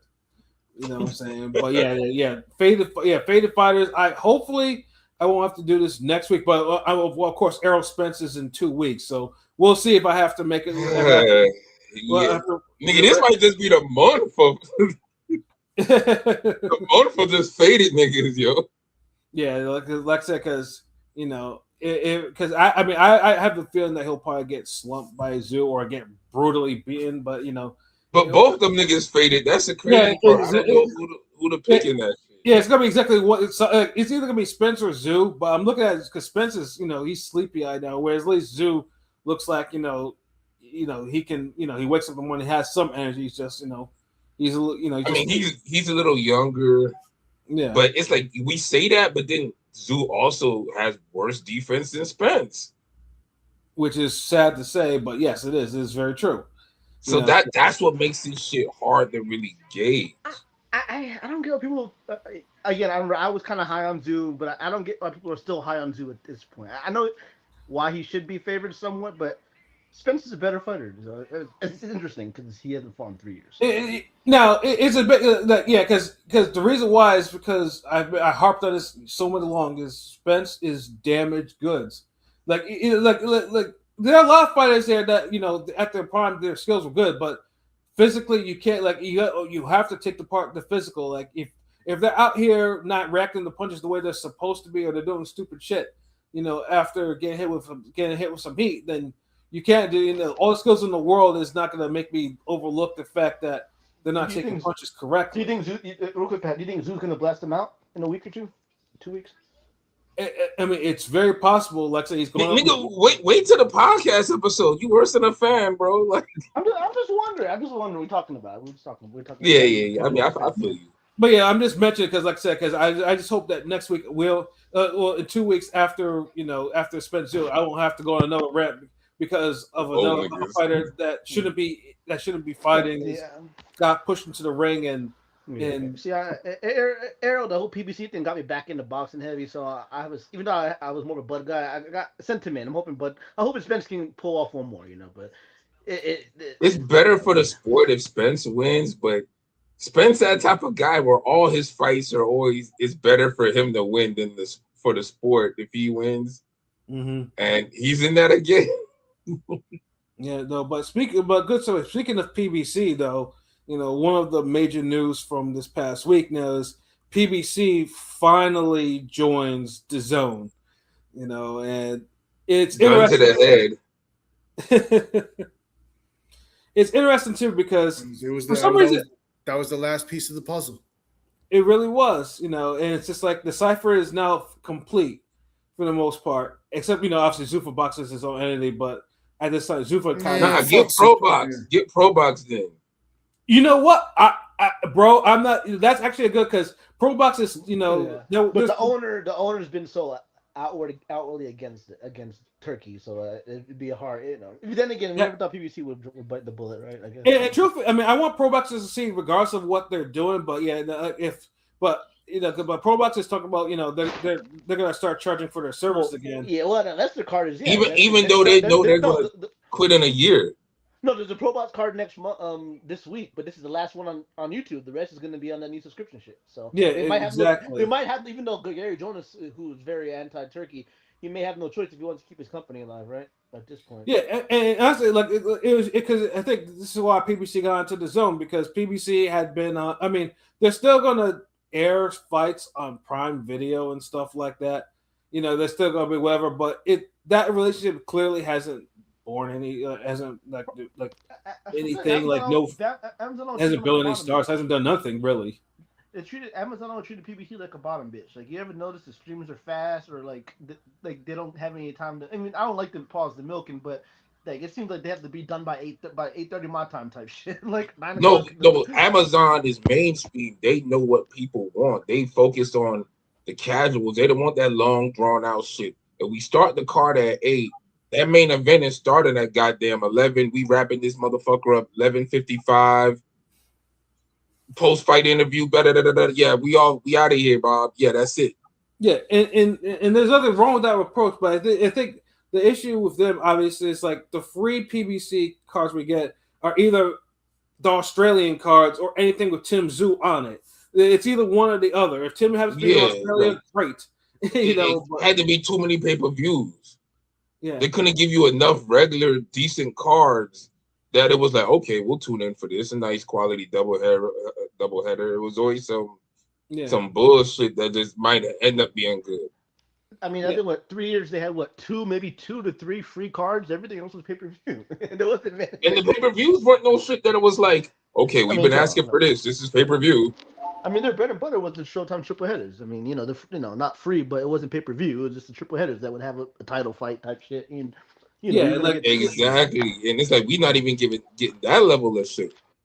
Yeah, and it's frustrating too because, like, you know, I think people wanted to support PBC on Amazon, but Amazon it just Amazon wasn't giving them any budget. It was like, okay, yeah, so it had to be pay-per-view unless someone else was footing the card, which was always like it was either like Tim's. So it seemed more like a PBC issue than anything with the Amazon thing. Like, it's like they never could really provide the best, biggest events for Amazon. Right. That's how it always kind of felt. Like, I mean, it don't. Card, I mean, Think about it. Like, how many like big must-see fights did we get on Amazon from PBC? Like free or overall, just PBC. No, overall, even, no, but the cards like a must-see. Like, the oh cards, shit, we have to see this. But the cards were stacked. But yeah, you're right. There was never, you know, I mean, what Tank? And that's why they stacked the cards. They was looking at it more like, you know, like when Bad Boy or No Limit or So Def drop a compilation album because they can't figure out what to do with some of these artists. Mm-hmm. Yeah. Well, yeah. You're gonna eat on this compilation, Dragon. The Rockefeller with the beanie, I forgot what it's called, Beanie Freeway and Young Chris and all them. Yeah, that one. From some of that State Property. State Property. Yeah, State Property. Yeah. But they had dope ass little mix. Yeah, I know what you mean though. The compilation tapes. Yeah, exactly. Yeah, that's what these niggas. That's what them PBC cards were basically. Because they couldn't give you no. Dude, they couldn't give you no mainstream fight that everybody wanted. Like, couldn't give us no damn Carlo Castano, no. What they had? Tank and Frank and Tank and Roach. I mean, Tank and Roach. Was that like, you know what I'm saying? Like, what? I didn't want none of those damn fights. Yeah. And look, those were just tolerable fights. They were must see. Like, think about it. When we say must see, you're talking about Inoue Nakatani, Boots Zayas. Yeah, no. When did PBC provide Amazon with that level of fight? There was nothing. Yeah, there was nothing like that. Not even close, actually. Yeah, and that. I mean, that's like, you know. At least that's really the issue. Happened. Yeah, and that was more of a problem. Like, it was just like, and then like that's why it's like their card quality. Like, outside of their first, trust me, the fights would feel.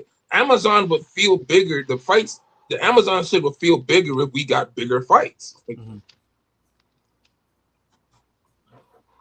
Yeah, I mean, I think the biggest fight that they got. I mean, they pulled off Tank and Ryan, but that was also DAZN was airing that shit too. So it was just like they got like the double audience in that. But yeah. You gotta keep doing that. You can't just do that once.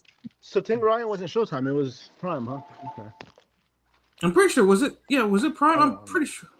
I'm pretty sure because I remember. Well, because I know Bud Spence was the last big one on Showtime, right? The last. I mean, I think they had. Yeah. Bud Spence was the last one on Showtime. But Ryan was before that, though. Okay, so it wasn't Prime. Okay, so I think that was Showtime. Yeah, that might have been Showtime. I think. Yeah, I'm pretty sure that was Showtime because the documentary and shit, right? They had that. Oh yeah, that's right. That was. So Prime don't have nothing then. Yeah, I got shit. What the fuck, these niggas, man? So it's like they failed each other. Like PBC failed, and they failed Tank. I mean, I'm gonna say Tank. It was kind of a mutual thing because Tank coming off the Ryan win could have been the face of ball. I mean, you know, he still is one of the biggest names, but there's a lot of room that was left on the table for Tank. No, they let Tank fight who he wanted to fight rather than demanding like who he should be fighting. And this is why we got the Roach fight, and this is why, you know, what happened in that Roach fight. You know, Roach started talking, and now Tank fans are hating him for talking about that. You know, and it's a weird dichotomy. But yeah, because it's not like nobody wanted. Like, look, I know the Shakur Stevenson fight is a big fight for Tank, but even then, that wasn't one of those fights where everybody really wanted or cared. Like Haney, Teofimo, there was other fights that were bigger for Tank than goddamn Frank and Roach, and even Shakur Stevenson, if niggas want to say that. You know, because look how many these niggas ain't fighting each other either. Haney the only one making a point really trying to fight everybody. Or at least make the fights we want to see. I mean, Haney was the first. I mean, Haney was probably the number one fight that should have happened for Tank. I mean, I've always said that. Facts. Yeah, that like there's no excuse for Tank and Haney not coming off. There's no reason for that, and it looks bad because Haney's going on to accomplish a little bit more, and Tank is not really, So yeah, and Haney is damn near just he's not a bigger name than Tank, but he's one of the top American names out there too. So you can't even throw the whole Tank is more popular. Where it's like that's like comparing the popularity between Jay-Z and DMX in '98. Right. Like, okay, I guess Snoop Dogg is as big as Method Man in '94. I get it's one of them shits, bro. Like, do we care really if they not fighting or if they ain't on a song? Dumbass fans, nigga. Yeah, but how do y'all think about PBC going? Because I know they announced some fights. So far, what did they name, bro? Like, what are the fights so we could get a report card real quick, like we used to? Rolly T.O., which is intriguing to me. I know some of us hate it here, but that's a D plus fight. Only because I know who's gonna win. Only because I know who's gonna win that fight. I'm not sure. And I know like. Do you? Who's gonna win? I don't know. That's what I'm saying. I don't know. That's why I find it intriguing because I don't know. But you care? I mean, I'll watch it. We're all gonna watch it. Nigga, I ain't trying to see no school fight, and it's the kids in the back of the short bus, bro. the step brothers. No, but other than that, I know they're doing some bullshit like Pitbull. Let me get one of the football players, and or 2 cheerleaders or home ec bitches or something. I don't know. Oh man. The only thing that's different is at least. Not the PBC fights. Not all of them are going to be pay-per-views or whatever. Like, there's actually obviously if you have the DAZN sub or whatever. Or I'm not sure how it's going to be because the Prime Video is still going to air it. I know there's some that are going to be if you have the sub, so be it. But I'm not sure how that's going to affect the Prime Video stuff. If whether or not I would hope that they wouldn't put that shit on. They wouldn't make it like pay-per-view on the Prime Video, but it's part of the sub on DAZN because that'd be fucked up. But. Hold on, what other fights besides that one? Let me see. Let me try to get the list because I know what. Let's see. Did I? I'm pretty sure I shared it a couple. Well, I know Figueroa's fighting Kometa, and that's like kind of how Kometa is getting title shot. But it's like basically they're doing like I noticed once they said Gary Antoine Russell was fighting in the fall, but not saying who. It's going to be some fucking mid opponent. You know what I'm saying? And then because it's going to be unification after type shit. So it's like what I'm saying. He's going to fight somebody that we probably heard of, but ain't really a threat to him. Type bullshit seems like that. That's because there was like 4 fights that they announced. I'm trying to figure out why I can't. There was a champion at 118 or 115. Salas Reyes. He's fighting Michael Angeletti. You've heard of him, Pat. Yeah. Like I said, they're B level fights. But, they're not like the A level. Like they haven't started with... the Japanese guy Kometa is going to fight Figueroa. Figure. Yeah, they still giving Figueroa fights. He's a champion. No, he was on the stage. He was. Whoa! Oh, my bad. Forgive me. I'm thinking Omar. Sorry. No. They had who they have on stage. Yeah, I'm like, you got the wrong Figueroa in mind. I was watching some of the. Yeah, y'all know I'm a Figueroa fan, so like that was short circuit. Yeah. I didn't even know they had Salas Reyes, a little smaller champion, 115 and 118, and they had Figueroa. I forgot who else was on stage, but they had like the B, the B plus team. Yeah, they had some of the fighters on stage though, but like I said, they only announced like those couple of fights. I don't know what's gonna be I know like Pitbull has that fight. I think I shared in the chat with Bravo. That's supposed to be in September. But yeah, we don't know like the full. I hope that they do a full slate of fights, just to see like they do a Showtime, just to see like, okay, but I'm assuming if PBC on DAZN is going to work, eventually bigger fights are going to have to be announced for it to work. Yeah, because I know what they're trying to do. They're trying to make some shit where all these niggas is competing to see who has the better product. Like they're low key kind of do that, and that's because now it's gonna be look like because Road to Zapata is the real audition for Golden Boy. So after that, like PBC needs his real audition. When I say real audition, that's like like the best fight they could give niggas. Like Matchroom and Top Rank had boots theirs. Like that was their like, okay, hey, this is what we could do.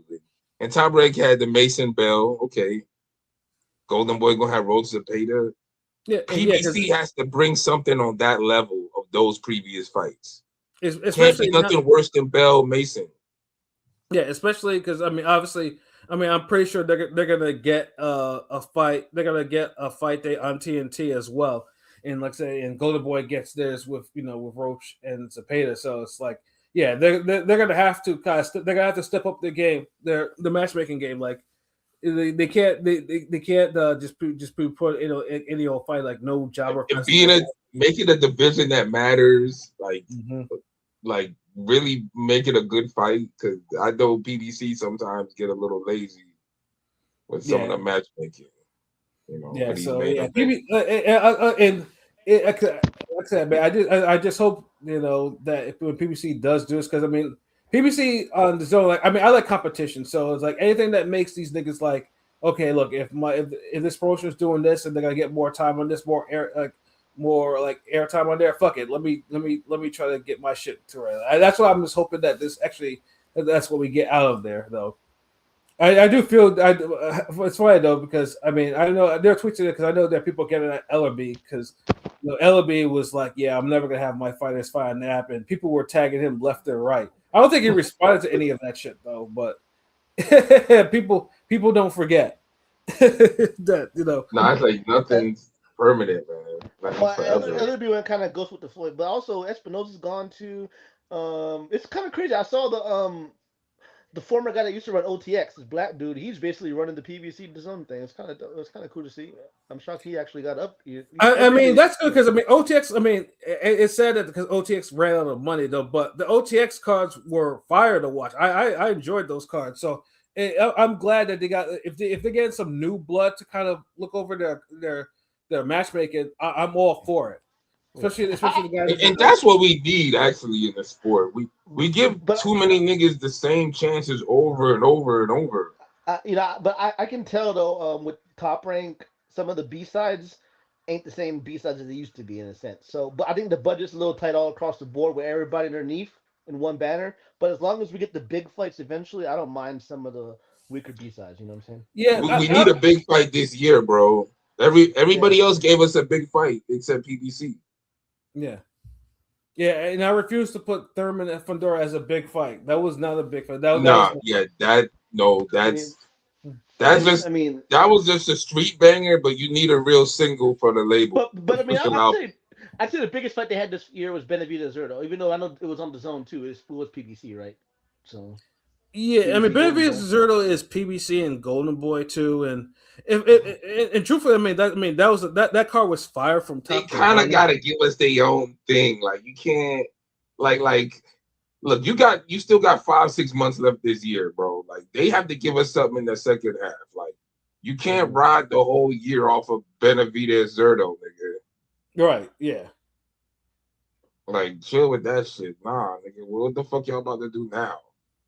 Yeah, like y'all on a new platform. It's time. It's time to impress. Like like there's a reason why you guys were brought on board finally. Like time to make some of these fighters that be fighting once a year, make them fight more than that. Like you gotta start putting them into some real heavy duty fights, like some serious fights. Like that's basically how it's gonna work. Because like I said, it's not gonna work if you see like Matchroom or Top Rank or even Slater Promotions, like they're actually they're putting on good products, and the PBC is just trying out whoever. It's not gonna look good. The optics, like I say, it's not gonna look good. So yeah, I'm optimistic, about it. I'm just like let's see, because it's a new move, and like I said, but they can't just move and just do what they did on Amazon. But the funny thing is too is like most of the PBC stands that I've actually seen, like they seem to be they're not mad, but they seem to be just like about the news. I don't know why. Maybe it's because they think that that Prime wasn't really what's doing it or whatever. But I'm actually shocked. It just seemed like they weren't against it, but they weren't for it. It was just like, okay, this is what they're doing. Let's see what they're gonna do, type of deal. So, yeah, PBC, completes the cipher. DAZN has all these promotions. Like I said, it's time for some quality to be churned out. Like I want to see promotions be able to turn out good cards, every week or every other week or whatever. Like, make it happen. But in other news too, we got, and I know this has been more of a thing too, because I know, and we've mentioned his name already before, but Shakur Stevenson officially signs to Zuffa. And unlike the PBC news, there's a lot of mixed emotions about that. What do y'all think about him signing to Zuffa? Duck.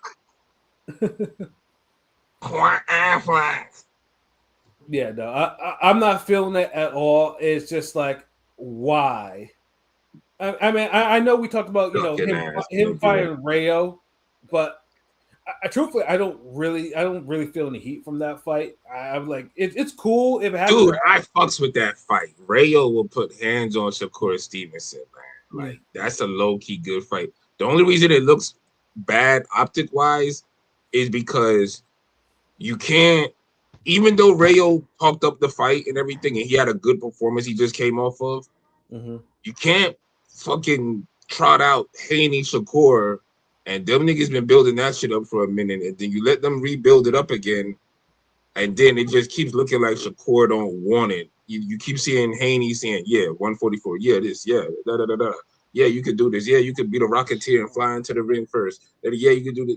He's making all these, and it's like Shakur just finds a way not to want to fight. So that's when, like, if it looks like you're supposed to get Haney Shakur, and that's the biggest fight for boxing, whatever, no fight is really gonna look good afterwards. Like, Shakur could fight Gary Antonio Russell, and that's a good fight.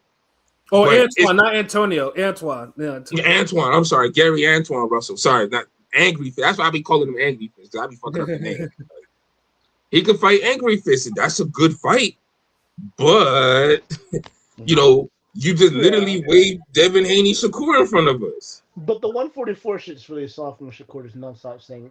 We all know he's gonna eventually be a welterweight, but he just trying to, Yeah, like him and Conor been damn near the same size from that fucking picture niggas had of them, and it's like Shakur we just tired of the lip service, bro. Like, so who you gonna fight? Yeah.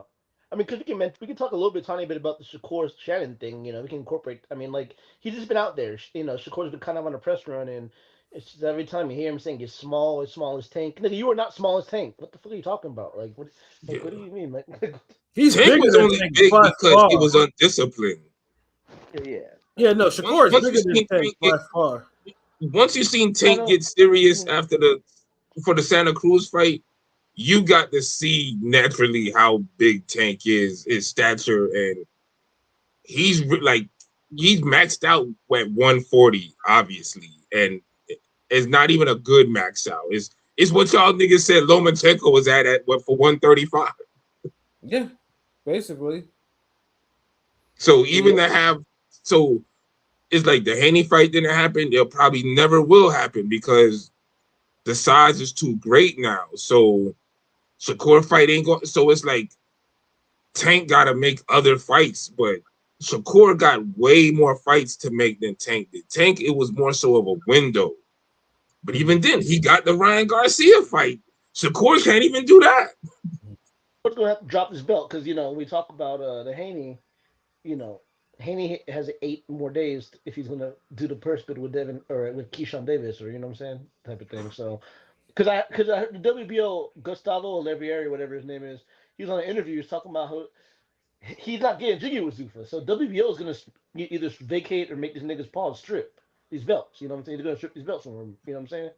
So I mean, Shakur is a whole WBO champion now. So it's like, but look what happened to Jai Patai. He lost his IBF belt. So I'm just wondering if it's gonna happen to Shakur. Now they say that he didn't sign a complete Zuffa deal. Like he might have a deal where he can probably fight in other promotions. something like that. So that might be the workaround to keep his belt, which, I mean, he's the man at 140, so it's like he should, like, but it's just like, why would you, like, he's at the point where he has all the autonomy in his career. He can move how he wants to, but why go to Zuffa where, unless Haney falls him to Zuffa, like you got Rayo and you got Conor Ben, like that's who you're gonna fight. Like I said, I know people. Like I said, I know LB likes the Rayo fight. I it's like whatever to me, and I don't want no damn Conor Ben fight at all. Like, fuck that fight. The Rayo fight is cool, but Conor Ben, no. Like, if you're gonna sign to a place and your only options are Rayo and Conor Ben, that's kind of like a L when you got Haney, you got Foster, you got all these other names that are popping. Yeah, you got Russell, even like you got smoke at 140. Like, there's enough smoke at 140. Dalton Smith is out there. You know what I'm saying? There's a lot of smoke even Dalton Smith. Like, but if you don't like a Rayo fight, you're not gonna like the goddamn Dalton Smith fight, even though both these niggas came off of KOs. That's also true. Honestly, I don't mind any of these fights because it's just a different dynamic. Like, these guys, they're punchers, they aggressive, they throw combinations, like there's something that we haven't, and they're not guys who had that traditional aggressive style that Shakur is used to. So that's why I kind of like these fights. But even then, he could have made the Foster fight. Now Foster's about to fight Navarrete. It's like everybody's getting a dance partner but Shakur. And it's like, what are we doing? Like, even Tio got a fight before this dude. And he lost. Yeah, he lost. Yeah, exactly. So what the fuck are we going on? And then Shakur's, and like I said, I know Pilot mentioned his media run. Like, that whole thing with Shannon Sharp too, like that, I know that rubbed some people the wrong way because, I mean, truthfully, I think Shakur and Sharp are both at fault or whatever because, Sharp was pretty much saying that he was boring, and then Shakur is like he didn't understand boxing and shit. Both of them could have gotten their points across in a different way that wasn't so combative or, and stuff like that though. But I don't think Shannon Sharp did anything wrong, bro. I mean, he asked the questions, but but Shakur is not gonna take that type of question from somebody that's even non-boxer. So, and then Shakur, but this is the thing though, these fuck niggas, like Shakur is in no fucking room to be complaining about Shannon Sharp's questions when you're on a fucking racist ass Aiden Ross stream and these niggas is telling you UFC guys and Jake Paul could beat all the boxers and all blah blah blah. Get the fuck out of here. Nigga, you just found out fucking Hagler's from your hood, bro. Like, nigga, like, Shannon Sharp might know boxing more than damn Shakur Stevenson. Yeah, I mean, I said there's always some things, like when some of these new niggas be talking sometimes, like him or Haney, whatever, and they say something like real boxing, like, I mean, thinking sometimes, like, damn, like some of these niggas, like they didn't get enough education in their gyms about certain things. Because it reminds me when Haney was like, oh yeah, like, Mikey Garcia was just like basic fundamentals and shit like that. And I'm like, that's very. He kind of was though. Yeah, no, but Mikey also was offensive, like it was like incredibly offensive, and was, but let's not act like there wasn't a point where Mikey Garcia was kind of snoozing autopilot at a certain run. Like, I think a little bit before he fought Salido, he was getting boring. He was looking more like Mikey Bivol Garcia than Mikey Garcia. Yeah, but he was still knocking these guys out though. But it was the approach, bro. No one wants to see a Klitschko approach that goddamn lightweight or super feather and all that shit. Yeah, because I remember a cat that he fought that was from my home state, Matt Remillard or whatever. And Remillard was a piece of shit for real because he went to prison for. And I remember too, like Mikey was kind of playing with his food a little bit, but he was beating him up until fucking, I think either his father or Robert Garcia told him to like step on the gas, and ends up beating the absolute everlet shit out of him. I'm like, you could have probably done that a couple rounds earlier though. But, like Garcia, he got a habit, so it's like I can understand. Like He is kind of basic, but people think basic. Like basic, it sounds like a bad word in boxing, but it really isn't. Basic is more. I look at basic is more like a word for efficient. Like Kessler is a basic fighter. Like, yes. Would you say? But it's high level basic. Maybe if niggas put high level in front of it, it's come off better. Would y'all say textbook is the same thing as basic? Yeah.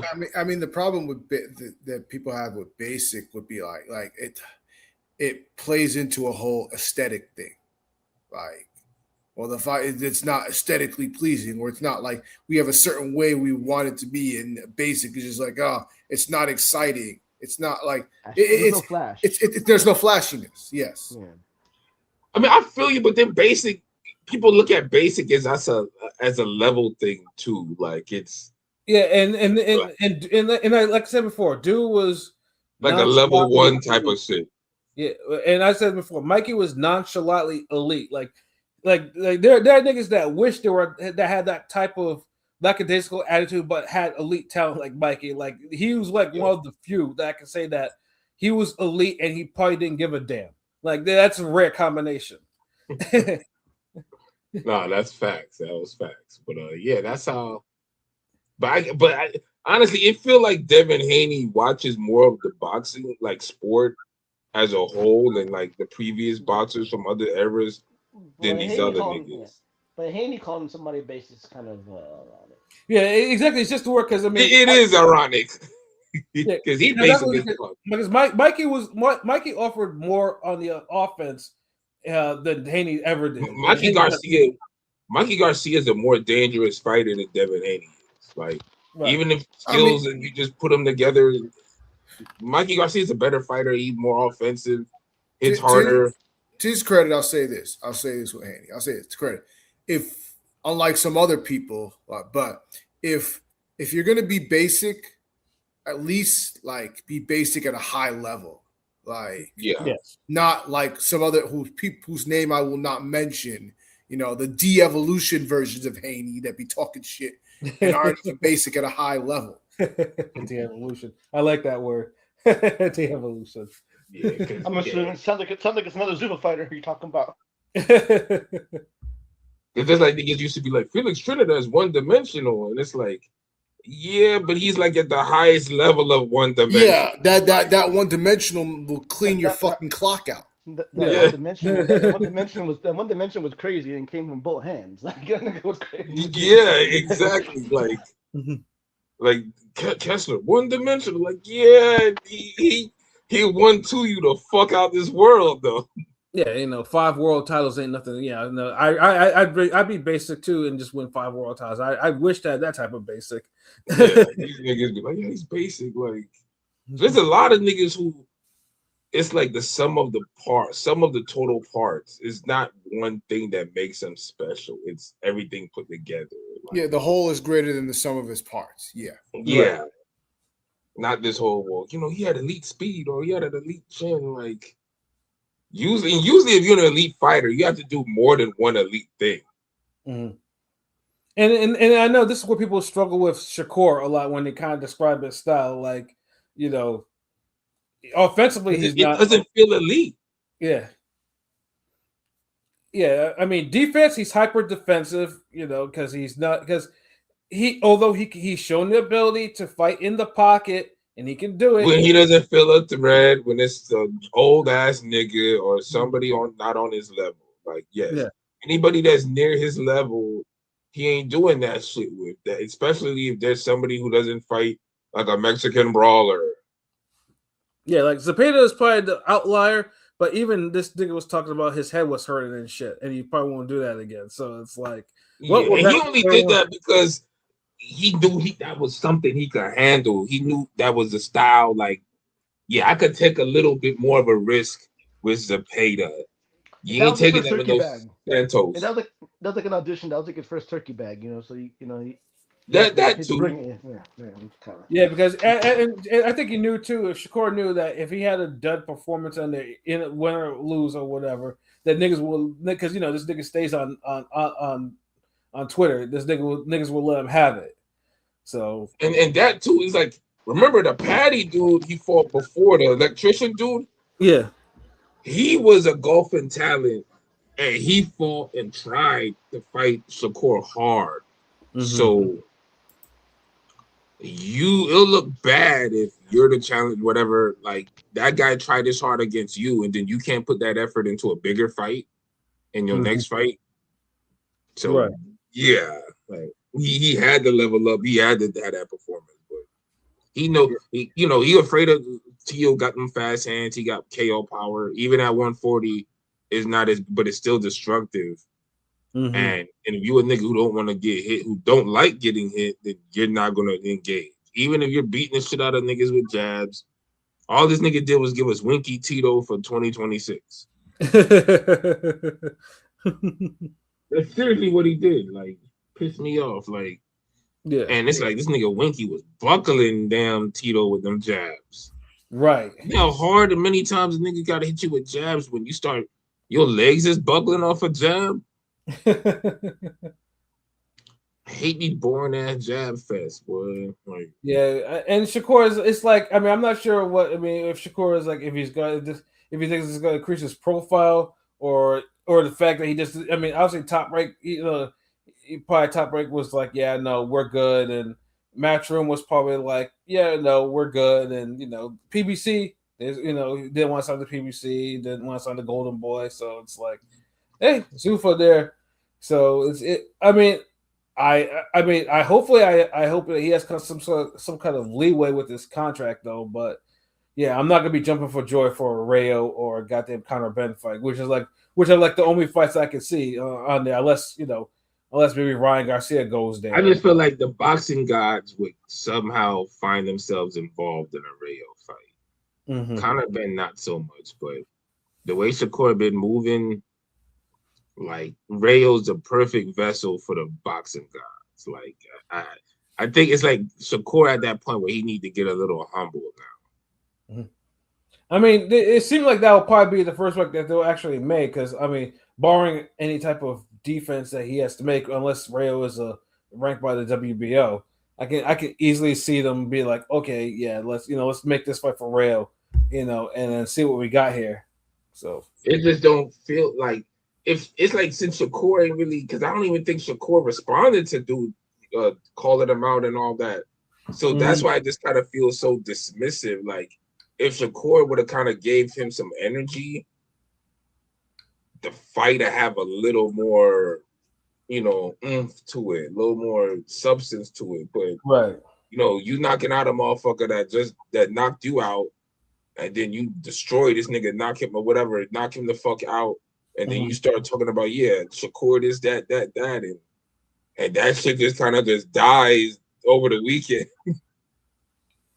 It's hard to make that a sellable fight, nigga. Like, right. And Zuffa, it's like, if y'all know y'all about to sign Shakur, y'all should have told him on the back end, hey, you gotta acknowledge this. You gotta say something back, or so we can kind of get a little heat check about this fight. See if it got some legs, since because come on, like he already knew he was going to sign to them niggas if he just signed the other day. You feel me? Mm-hmm. So yeah, man, like y'all promote fights that are unrealistic. This motherfucker was on some podcast talking about he want to fight Tank. Like nigga, Tank don't want to fight Tank. Right.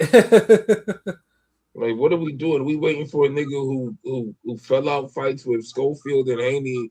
You ain't want to fight Haney, so get the fuck out of here.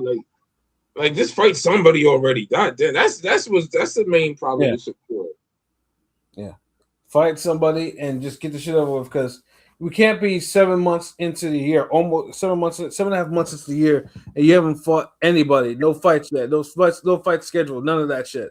And for no fucking reason.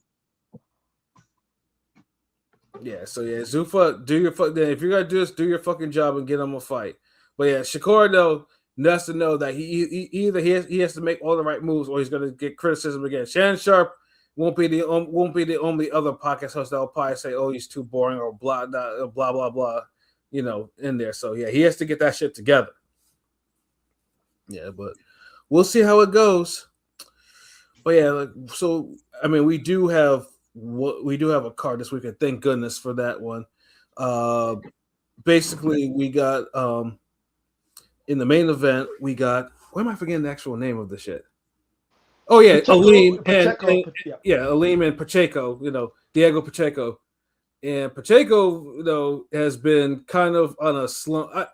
He's been winning, but he's not been impressive. I don't know where. Somehow along the way, dude forgot that he could actually punch and he could actually do some things in the round. You use your term, spoiled on the vine. Come on. Like, he has been spoiled on the vine for a while. Yeah, he's definitely been spoiled on the vine, and it's like, I mean, dude gave up his title shot to fight Shiraz, which would have been a really good fight, and Shiraz has been fighting Jabaros since, and pretty much got an easy belt. Pacheco's been, we don't know what he's been doing. Like, he's just been remember he had a contract dispute with Matchroom. I remember he left. Supposedly he left Matchroom for a bit, but he re-signed with Eddie. He has Buddy, and he has Buddy Eddie McGirt don't want now, that nigga no more. And he's got Buddy McGirt now as his trainer. So this would be his first fight under Buddy. Well, that's a plus. Yeah. But yeah, it's kind of hard to be excited about it because, I mean, this was a guy before. I mean, he went to distance with Steven Nelson, and for whatever reason, he went to distance with Trevor McCumbee. Like, McCumbee is not like, come on. I mean, even Caleb Plant managed to stop McCumbee, and he got dropped in that fight. And the African dude dropped him. What was his name again? Yeah, Sadjo. Like, he dropped him too. Yeah, Kaylee Sadjo. Yeah. Which was a hard fight, So it's just like, yeah, that was harder. I mean, yeah, that was harder than we thought it was going to be. Pause. I mean, because Pacheco was knocking niggas out. He's 6'4" for the super middle. He fight like he 5'7". Yeah, exactly. And I don't know why all of a sudden he's fighting so damn scary. It's like, is it the level of competition he got? All of a sudden he's afraid. Like, yeah, bro should be dominant. No, remember, I was high. I mean, I was kind of hyping him up a little bit, and I just ended up stop on the show. You were, but you kind of had to fall back. I had to fall back, yeah, because it was over. He ain't producing, you know what I'm saying? Yeah, and then I know obviously with his first fight with Buddy McGirt, he's fighting Emmanuel Aleem, who Aleem. I mean, Aleem is coming off a really good effort against Lester Martinez because Martinez would. I honestly thought Martinez would have probably stopped him, but instead, for whatever reason, he was supposed to stop him, and he didn't. He kind of for whatever Aleem gave him a hard. I mean, he lost, but he gave him a hard fight, harder than expected. I didn't expect the fight to be that hard. Even though I think Martinez won the rounds, but he had to work to win them damn rounds. And he got rocked late too, a little bit in that fight. Yeah, Lester Martinez got rocked too and everything. So I think this is a good opponent for Pacheco just to kind of see. Now I'm expecting Pacheco should knock out Aleem, or at least really beat him convincingly. Does anyone else think upset? There might be an upset alert. He got to stop him here. He got to stop Aleem here. Yeah. Aleem. Yeah, if he wanted to ever give a damn about him again. Yeah, and it's not. I mean, Aleem has ended hype trains before. Like, he does have that on his. He does have a couple of that on his record. What zone card was it? Where they're facing off? They're talking some cash shit though. It was a recent card. I forgot which one it was.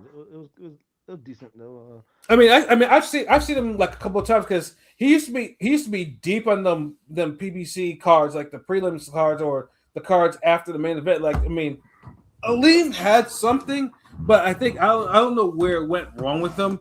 But dude, I always thought dude could have probably been a middleweight champion at some point. Was he on show? I swear he was on Showbox. He was on the PBC side of things for sure. He was on. Yeah. He was on Showtime. Yeah, he was. Aleem, hell no, ain't this nigga fight recently?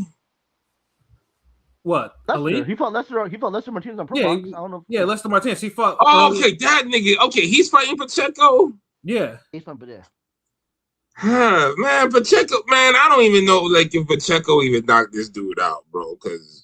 He should, but he's so lackadaisical. But it's a while ago, I mean, he did get knocked out before by some Mexican dude that Jamel Charlo knocked out, but still. Yeah, Centeno. Yeah, that was on a PBC card. So I'm like, that was years ago. I remember that. But the damn, if Martinez could have get him out of there, I don't know if Pacheco will.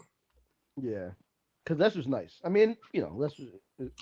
I won't say all that, but he's just better, and he fights more serious. Like, he cares about his career, whereas Pacheco just he fight like how he fights like how Mikey Garcia would look if he had no talent. Yeah, that's a good one. And it's like you can't do that, bro. Like you can't, nigga. Yeah, I got the odds. So the odds for this fight so far, Pacheco is a minus 2,000 favorite. Aleem is a plus 1,000 underdog for the money line. Method of victory: Pacheco by decision minus 135 because Aleem is hard to knock out. Pacheco by KO is plus 125. Draw is plus 2,500.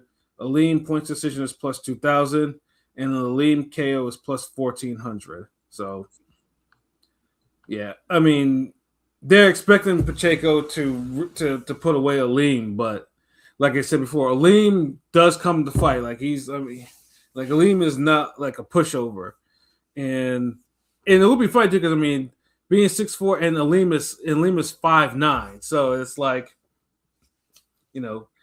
First of all, as a tall person, I will be upset if Aleem is like bashing dude around the ring because I don't believe in small fighters knocking around big fighters like that. That's like a cardinal sin to me, But that when that happens, I get very upset at that, especially if it's extended, But this is Pacheco's fight to lose. Like if Pacheco loses this fight, I'm pretty sure Eddie's gonna let him go from his matchroom contract. Like that's gonna be over.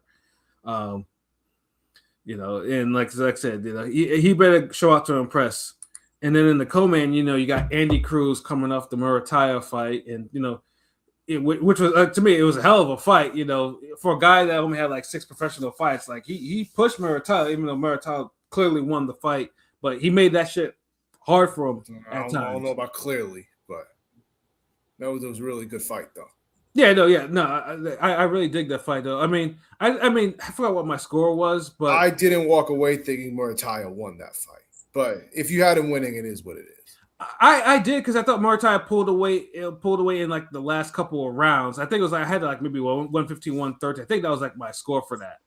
Like it was somewhere. I think I had it the other way. I think I had it 115, 113 for Cruz. It was close. It was close, but like Pat, I think the last couple rounds. Yeah, I wasn't mad at this. I know because I wasn't mad at Murataya winning because I thought he did pull it away near the end though. But Cruz. I think it's disparity. Like Murataya looked a little bigger than but Cruz really. He performed above what I expected. So it's just some of the amateur shit that it was still left over. Like he needed. For as good as he's supposed to be, our niggas were saying he should have did better and won that fight. Yeah, but he still put up a fight. Murataya didn't look all that great himself, right? And because Murataya, he had trademarks over his eyes and everything. Like, Cruz is not the biggest puncher, but Murataya was. No, but I thought Murataya exceeded expectations because a lot of people thought Cruz was gonna wash him and he didn't. So I don't know, and maybe that's credit to Robert Garcia because we've seen Murataya. I call him mid-Ritala. He's been mid, but this he had been mid though. But he won the fight clearly, but he didn't look good in it. Yeah, it was a lot harder than it had to be though. But especially as the bigger guy too. Well, Cruz.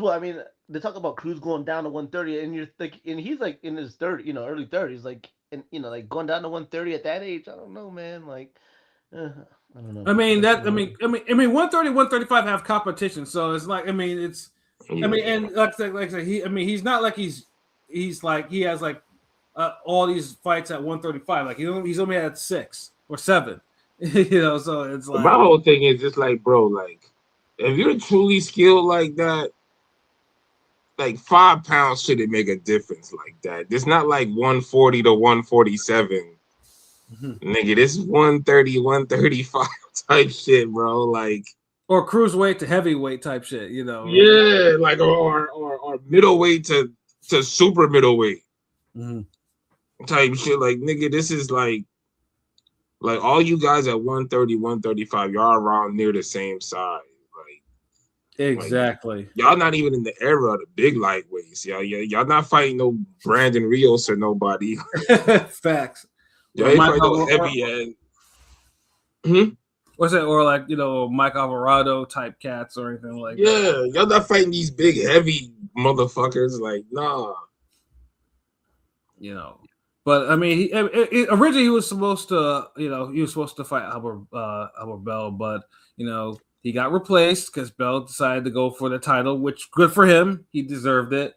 And then, and basically his replacement opponent is basically someone he basically went from an eliminator to something of a showcase. Although this is a tough showcase, Abraham Montoya. Montoya is known for beating JoJo Diaz a couple years ago, and that was like one of the biggest upsets in like 2024. Like that was like one of the fights that JoJo Diaz wasn't supposed to lose. Yeah. and he basically got outworked. It was a close fight, but he got outworked towards the end. So Montoya is like, he's a tough guy, but he's not like, he's not an elite guy. He's basically he has a level. JoJo Diaz just happened to be too far gone at this point. But he did score an upset in his last fight too. So that's probably why he got the Andy Cruz fight. So Andy should KO him, but Montoya has never been stopped yet. So like it's gonna be an interesting fight whether or not Cruz can handle a rugged Mexican, and stop him, or he's gonna have a hard time. So like I said, I don't mind the fight, although like I said, I'm pretty sure the Bell fight would have been a little bit more interesting just to see what he would have done with another person who boxes but doesn't have a lot of power like that. But we have that fight, and then of course you have the Pro Box fight as well, which is the same night. You got Joshua Anton and Vladimir Hernandez. Any card with Vladimir Hernandez on there, it's an automatic watch because dude is one of the few policemen in boxing. Basically, you have to, if you're gonna be shit in boxing, you gotta go through fighters like him. Like he's a motherfucker to fight. Like dude will beat you if you don't take him seriously. And then you got Brian Flores and Navarro. You got Charlie Suarez. Pretty much putting his shot at Navarrete on the line against Avila. You got Ruben Aguilar versus Wiggins. Like it's a really good card. It's like I said, and like I said, this is like Pilot said earlier. This is probably the last Pro Box card you'll get on YouTube before they start the service. Which I have mixed feelings about that. Because I think Pro Box should continue to do what it's doing, or again find a deal where it gets on TV. But yeah, so you have your boxing, you have your boxing for the weekend. Like, there's one or the other. If you don't watch it, like, so you have some boxing to watch, before the week after, which you get a lot of bigger cards. You get a lot of bigger fights. So yeah, make sure you tune in for those. But yeah, other than that, I think that is it. Does anyone have any last minute things they want to say before we get up out of here? Oh, if you sleeping on X-Men 97, spread jelly on yourself. Like, that's just been fired. Yeah, that's just been fired. One thing, yeah, because now they're focusing on Apocalypse. And Apocalypse as a character has always been, because I like his backstory. Like, the backstory of Apocalypse is always fascinating to me. And when they did the X-Men Apocalypse movie, I was pissed because they fucked it up, like big time. Yeah. And then he didn't look right. Like he looked like some weird white dude. Like look, man, Apocalypse is from Africa. Like he's African. He needs to have black features. Like you can't do an Apocalypse movie and he doesn't look black. Like he'll just end up looking like a blue purple nigga, and it just like a white guy. What's that blue band? That's how y'all gonna have him looking. And it's like you gotta have a dialogue, like you gotta really go in if you're gonna do Apocalypse, and they've done him so much justice in this series. This almost makes up for the movie, especially because the fucking thing too is like one of the X-Men movie, I think Days of the Future Past, they had an Apocalypse outro. I had to be excited about the movie because that one was Apocalypse. They actually nailed Apocalypse in that post-credit scene, like what he's supposed to do, and then they do the movie and he's like, what the fuck? It's some bullshit. Yeah, but the X-Men 97 has been straight fire, like, because they focusing on that. Like, I don't know why the cartoon is always better than the X-Men live but yeah, that needs to change. Like I'm tired of that. Yeah, I feel like the X-Men movies have kind of under delivered. Like the first X-Men movie was cool because it was the first one ever, and we finally got it. But I felt like X-Men as a brand for movies peaked in part 2. Like X-Men was good, and then they just couldn't get it to that level again after that.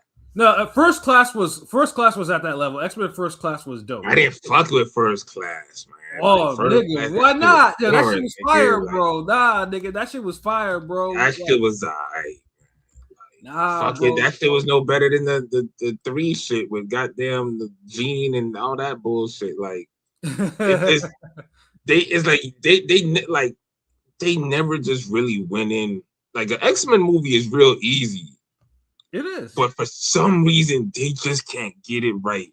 All you need to make all you need for a good X-Men movie is the fucking Sentinels. You don't even have to get into no Magneto, no Sinister, no.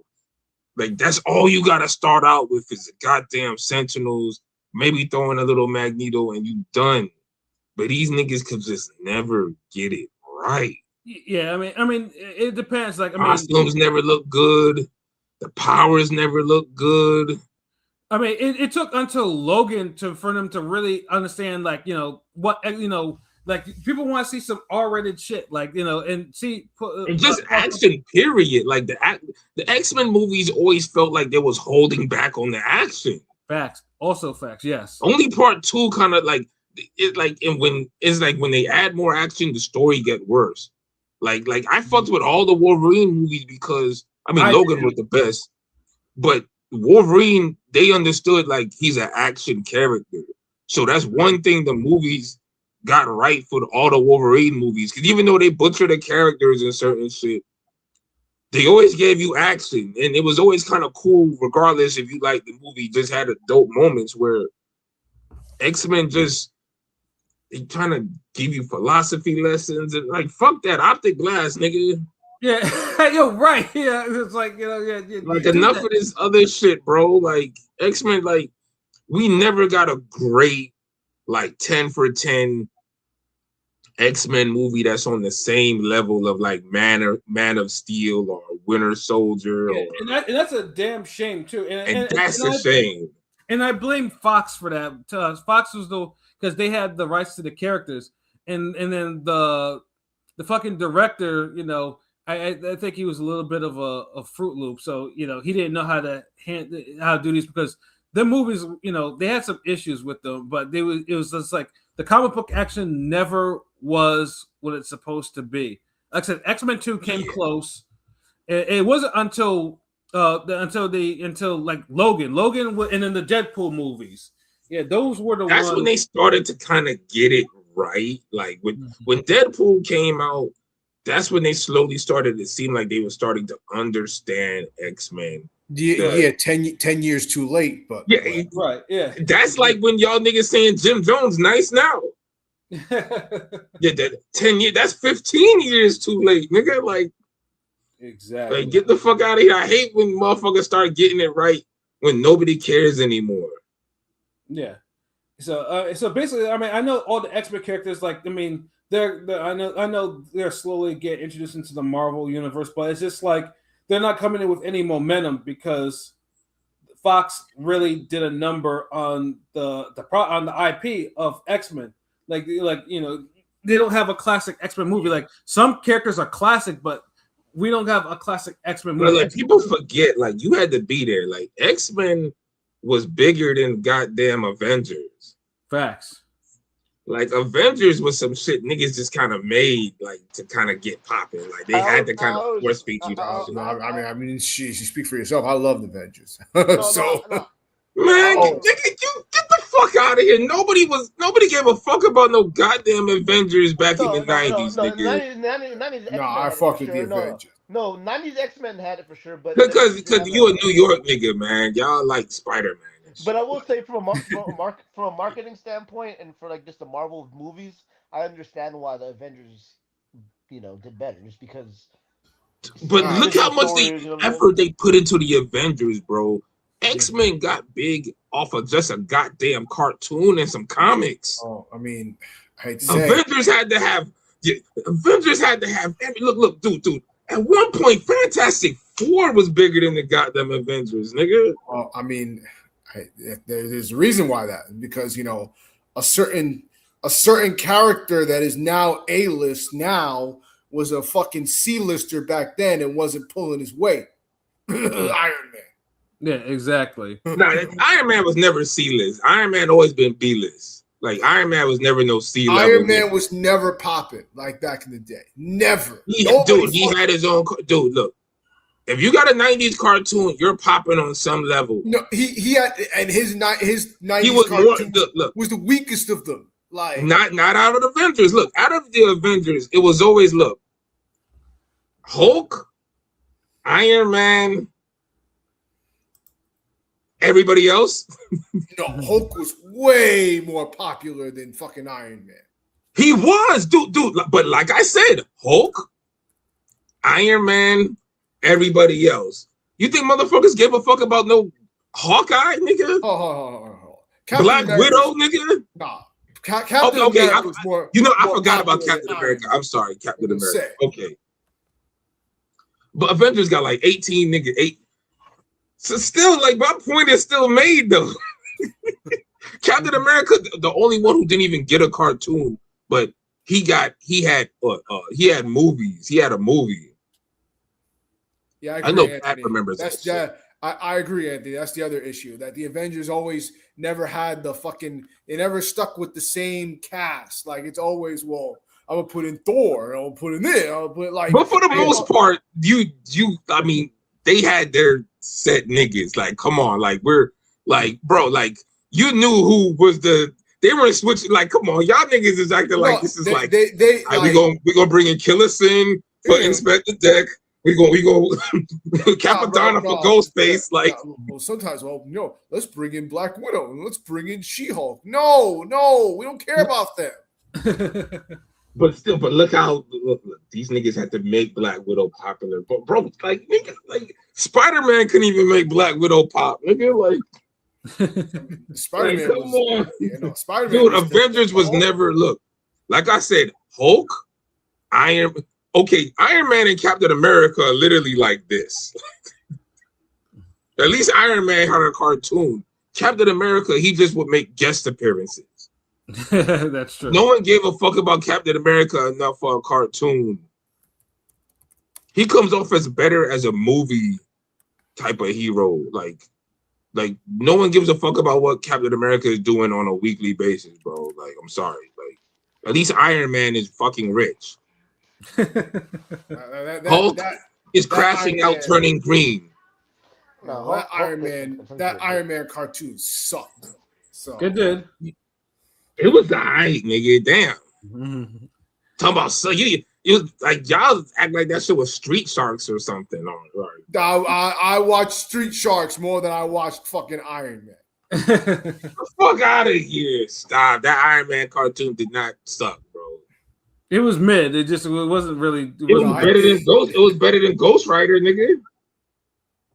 And that was the sad thing. I mean, they had to. I mean, that's not a good thing either. That's not a really. Iron Man should be better than Ghost Rider.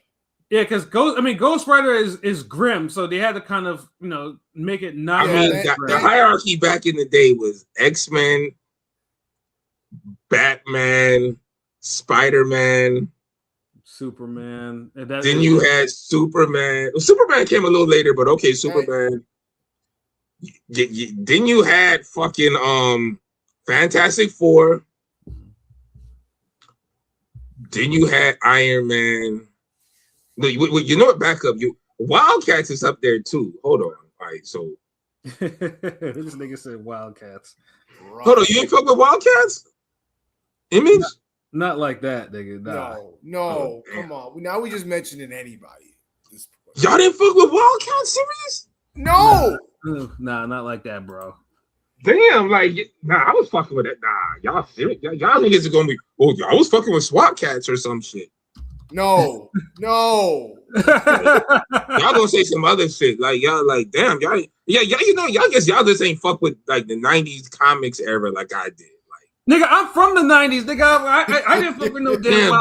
Did you fuck with Savage Dragon, nigga? Not really. No, not that either. Nah. God damn, what the fuck? You ain't just like Image, then, nigga. Did you watch Spawn, motherfucker? Like, of course I watched. Come on, everybody fuck with Spawn. Shout out, hey, real quick. Shout out Captain Planet. Shout out Biker Mice from Mars. That's all I gotta say. No, go back, nigga.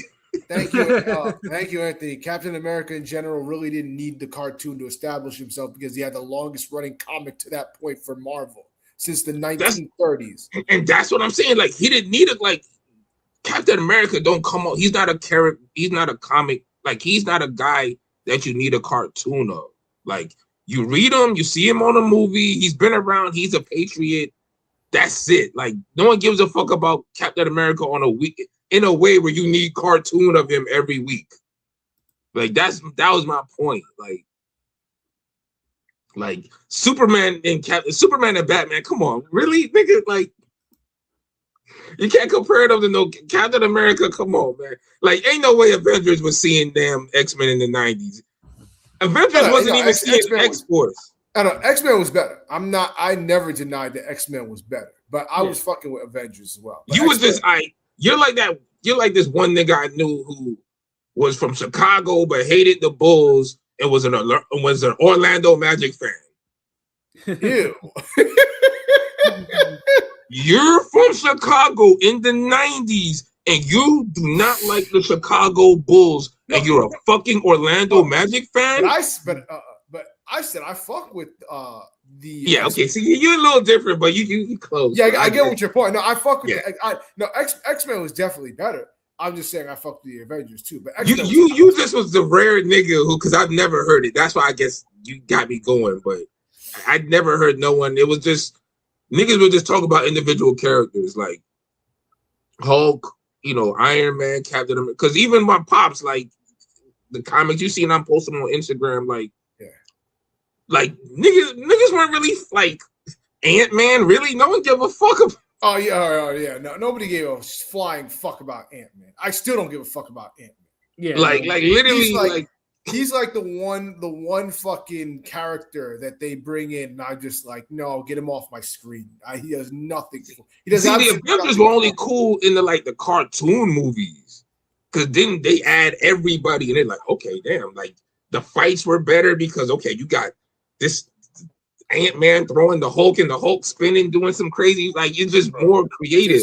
Just give all of Ant-Man's TV time to Doctor Strange. Just give it all to Doctor Strange. Facts. Although I like the Ant-Man movies though, but facts. I still ain't see the second Ant-Man movie. Yeah, I kind of like. Yeah, there's a lot of shit I'm missing. Well, I mean, honestly, Pat, I think it's the cast. It was perfect casting because Paul Rudd is great. But I'm just not a fan of the character. It just never did anything for me. Yeah, but did any of y'all see the Supergirl movie? Not yet. No, I heard that shit was god awful. I heard some horrible reviews on that. I heard it was terrible. I heard it was terrible. But I'm going to see it because I want. I don't really care that much about Supergirl. I'll go see it, but yeah, Superman. The Superman movie was great, but whoa! You thought the last Superman, the new one, was great? I fucked with the new Superman. Wow! Hold on, 1 through 10, nigga. Are we? Hold on. Are we still? Are we talking about the same one? The one that dropped last year? Yes. That mediocrity, that bullshit. That shit, no, hell no, that shit. You like, wonder you like the goddamn Avengers. No, the prop that Anthony, you give it a 9. Get the fuck out of here, both of you niggas. Like, no, that shit ain't. Okay, I'm gonna lose my fucking shit if you niggas think it was better than Man of Steel. It was not. No, it's not. Absolutely not. No, not you. This motherfucker. Yeah, Man of Steel. This motherfucker. All right, hold on. I'll be honest with you. Get ready to lose your mind. I do not like the. I'm not gonna say I don't like it, but I'm not a fan of the Zack Snyder Superman. Sorry, not sorry. See, here's the thing. James Gunn, when James Gunn writes, Pat,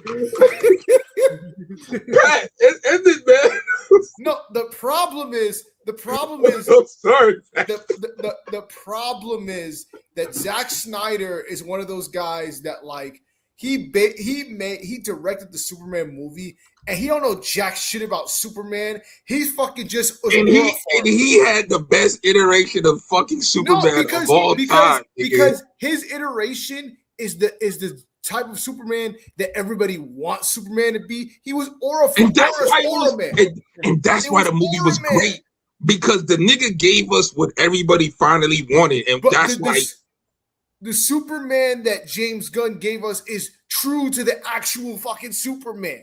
No, it ain't that fucking bullshit. Yes, it is. Dude, that is Superman really that is more true to the actual character. If you're Superman, look, you're not supposed to be getting whooped on by everybody if you're Superman. I've never seen Superman look so weak in a movie in my fucking life. This nigga getting punched over here, a monster slapping him here, this, that. The goddamn dog got more fucking action than goddamn Superman. Nigga, like, at least in Man of Steel, that shit looked like a real superhero movie. Fucking Aura Man. Yeah, it did. The funny thing is too, because I remember I saw Man of Steel. Dude, the fight with him and General Zod is like a top 10 all time. No, the fight was really that fight was really good. I'm not gonna take nothing away from that. The fight scene, dude. The new Superman movie don't have one moment, doesn't have anything that matches that one moment for Man of Steel. Yeah, no, Man of Steel was like, I mean, I remember because I saw it with my. That's a top 10 comic book movie, bro. Yeah, like, I saw it with my ex, and my ex hates like like boom boom kill comic book movies. And she thought it was tough because it was like serious, and it was just like it seemed like it was to purpose, And Man of Steel was like that shit was close to a 10. Like that shit was shit is a 10 for me. I don't know what else niggas want in that movie. Like that to me that was like because the action was off the chain. That was one thing. Superman and it really felt like a Superman. Like the gravity of the situation, the scale of it. Sorry, Pat. Mm-hmm. Yeah, the scale of Man of Steel was as big, and it doesn't. I like the new Superman too, but its action was definitely not fucking with Man of Steel's action. And James Gunn, like when James Gunn did, and this is what he's a one-hit wonder. He's only good for Suicide Squad movies. He fucked up Peacemaker the second season. Yeah, and the Guardians of the Galaxy movie, like for that, I give him his props for what he did for Guardians of the Galaxy, but outside of that, can't take that approach with every fucking superhero, dude. Okay, hold on, wait, Anthony. All right, wait, bro. You saying I'm not going that far, saying it's a top 10 comic book movie? Hold on, what Superman? Because the only top 10 Superman movie is Man of Steel, not that shit from last year.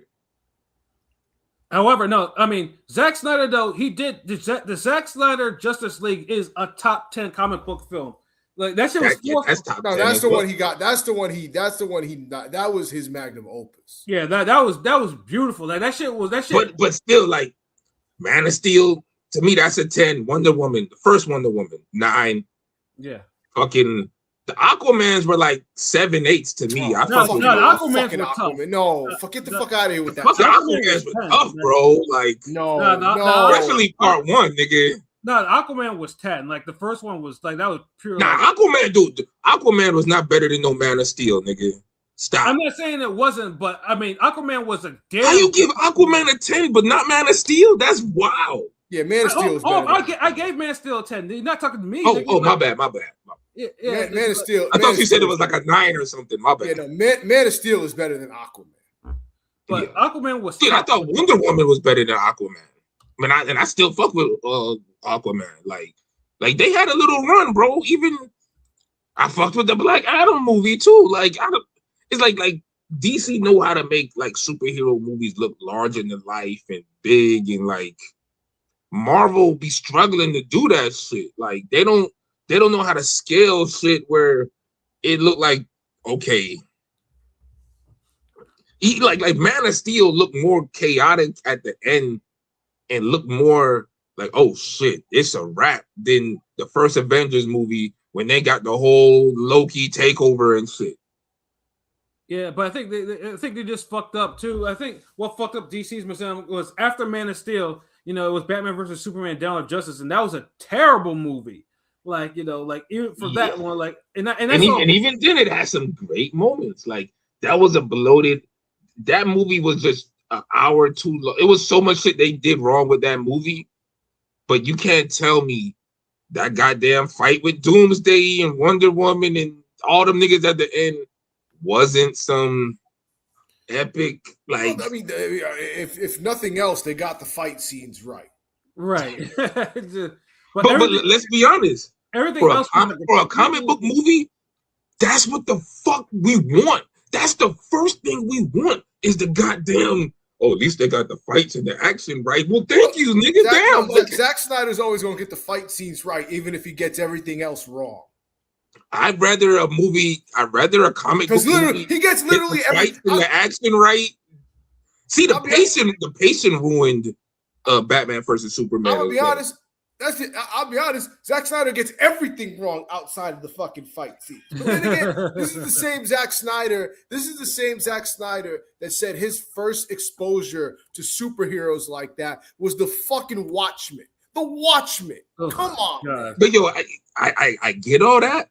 But regardless of that, he made the all-time great best Superman movie. That one he did right too. I forgot. The Watchmen. The Watchmen was a hit. That one he did right. He did. Yeah, Watchmen was really good, but he's too hit or miss for me. He's done way better movies than fucking Gunn. What the fuck is Gunn do? I just don't like Zack Snyder. Nigga think every superhero movie is Guardians of the Galaxy Part 17. Like fuck out of here, like y'all, like nigga, no way, man. Like yo, Anthony, you my dude, but ain't no way you agree with this motherfucker. Like, Guardians of the Galaxy was top tier, so he got that one. Yeah, Guardians of the Galaxy is cool, but that shit ain't making no top comic book movie list of mine. And I'll be honest, I really like the Peacemaker. Yeah, Peacemaker. Y'all fucked with Peacemaker. Season 1 was classic. Yeah. Season 2, they didn't know how to end it. They didn't know what the fuck they were doing. That last episode was like a music video. Like, fuck out of here, nigga. Yeah, he couldn't finish Peacemaker. To be honest, he fucked that up. Off of having a great classic all-time season 1. Yes, and also the appearance, also the appearance too in the Suicide Squad, fucking John Cena was fucking hilarious and violent as fuck. Yeah. See, this is the thing. Like, if the character is supposed to be goofy and cartoony, James Gunn, he could make that work. He knows how to excel with that. But he can't do nothing with niggas who's supposed to be serious or neutral. I know Snyder has Superman a little more in the brooding, serious fucking aura farming. He had him aura. Nigga, stop saying that shit, dude. You're not 19, motherfucker. Say what the fuck you mean. Don't say that shit. What the fuck is aura? How was a nigga who's the most powerful being in the planet aura farming?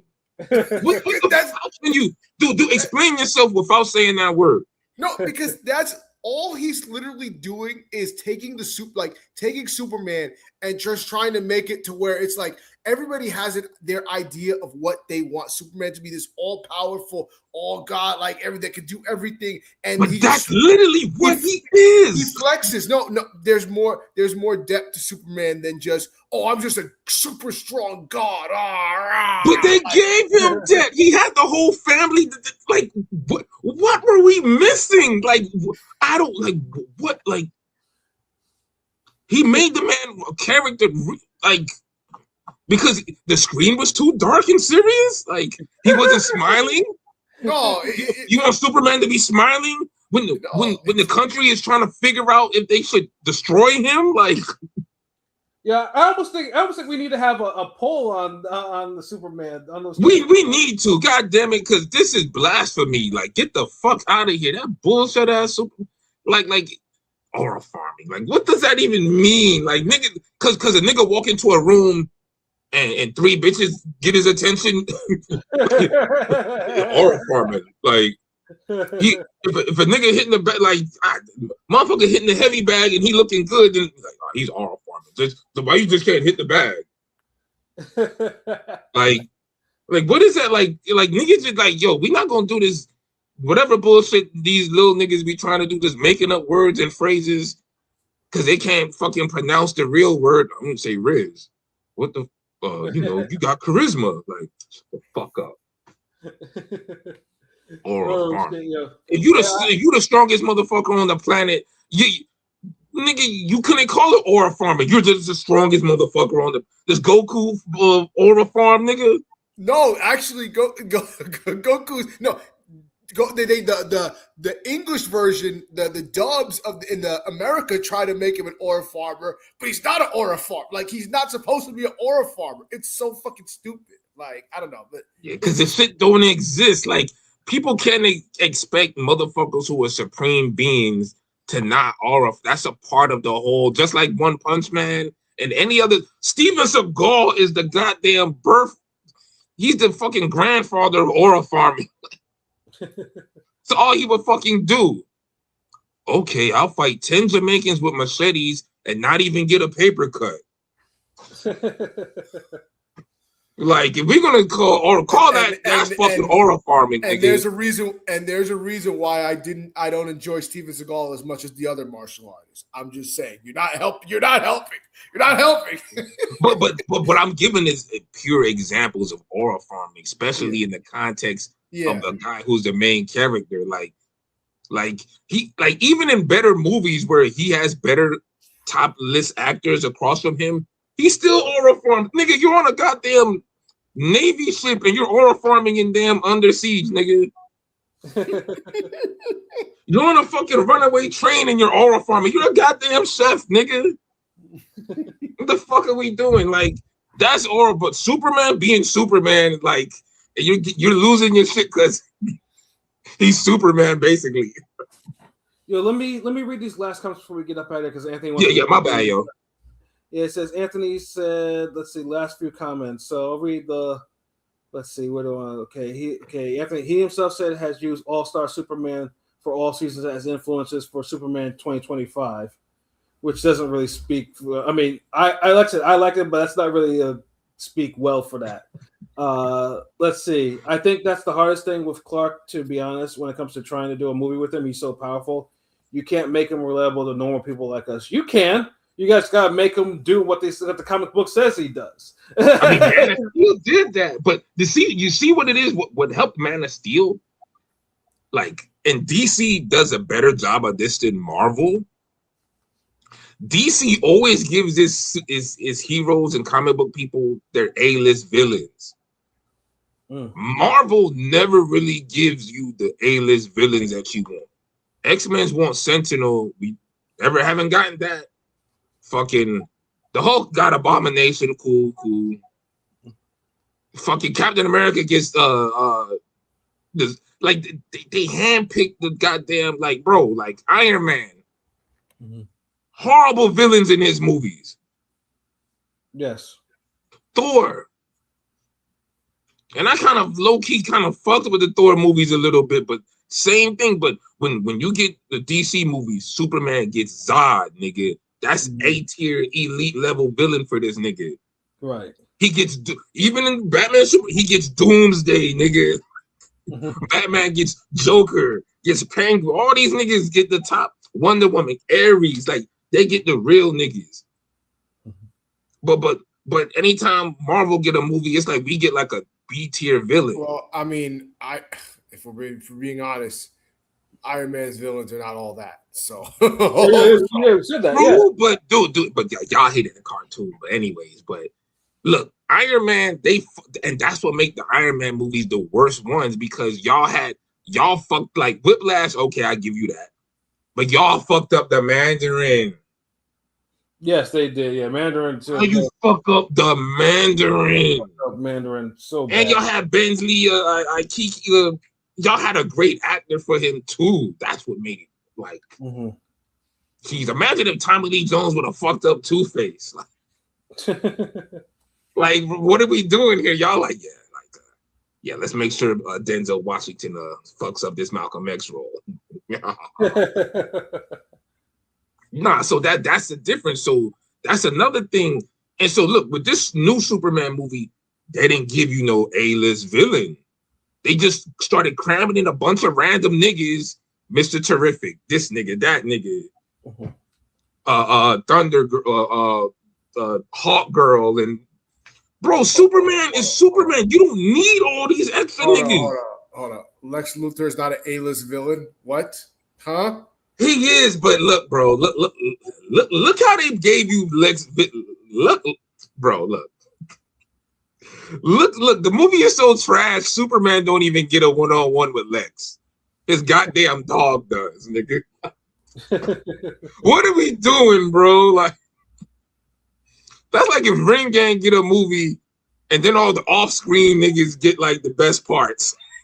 the director's like, you know, I kind of like this prolific dude. I think we need to like, yeah, all right, you know, but you know, that's cool. Small doses. You know what? We need to bring Clanarchy in the front.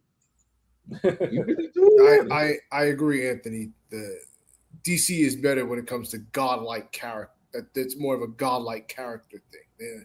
They're gods. It's just superheroes in general. God damn. Marvel, look how many gods Marvel has, and they fucked that up. Apocalypse. A cartoon from 10 years later, they had to fix Apocalypse.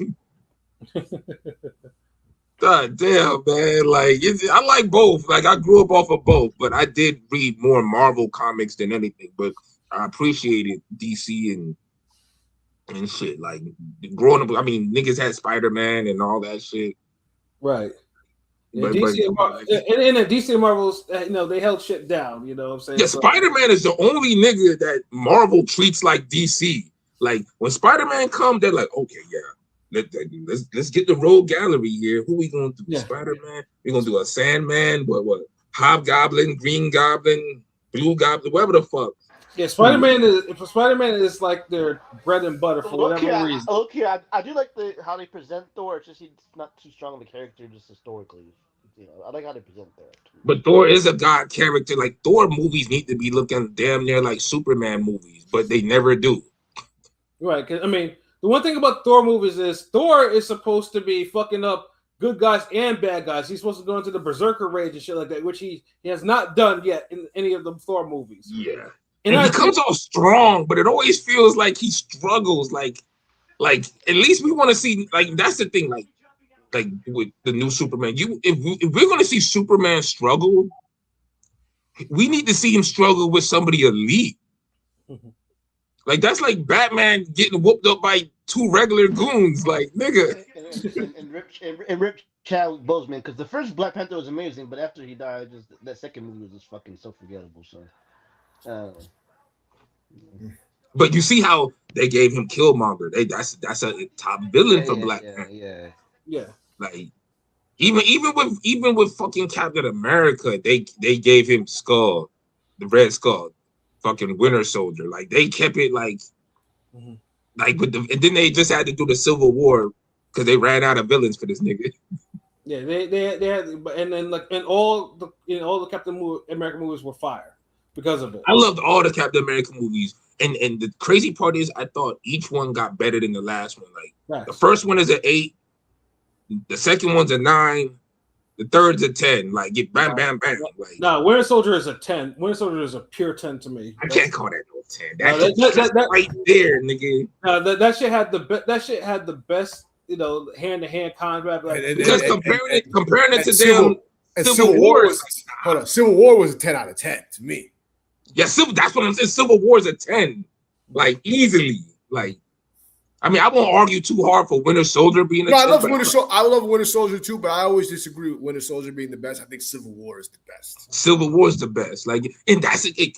It showed you the trajectory. Like, each one really got better. Like, it went. Like, the first Captain America was cool. Like, I like that. You know, you fucking niggas up with that shield. Second one came to introduce more characters. They didn't. They didn't do like how it was Superman and they introduced characters who stole the show and did more shit.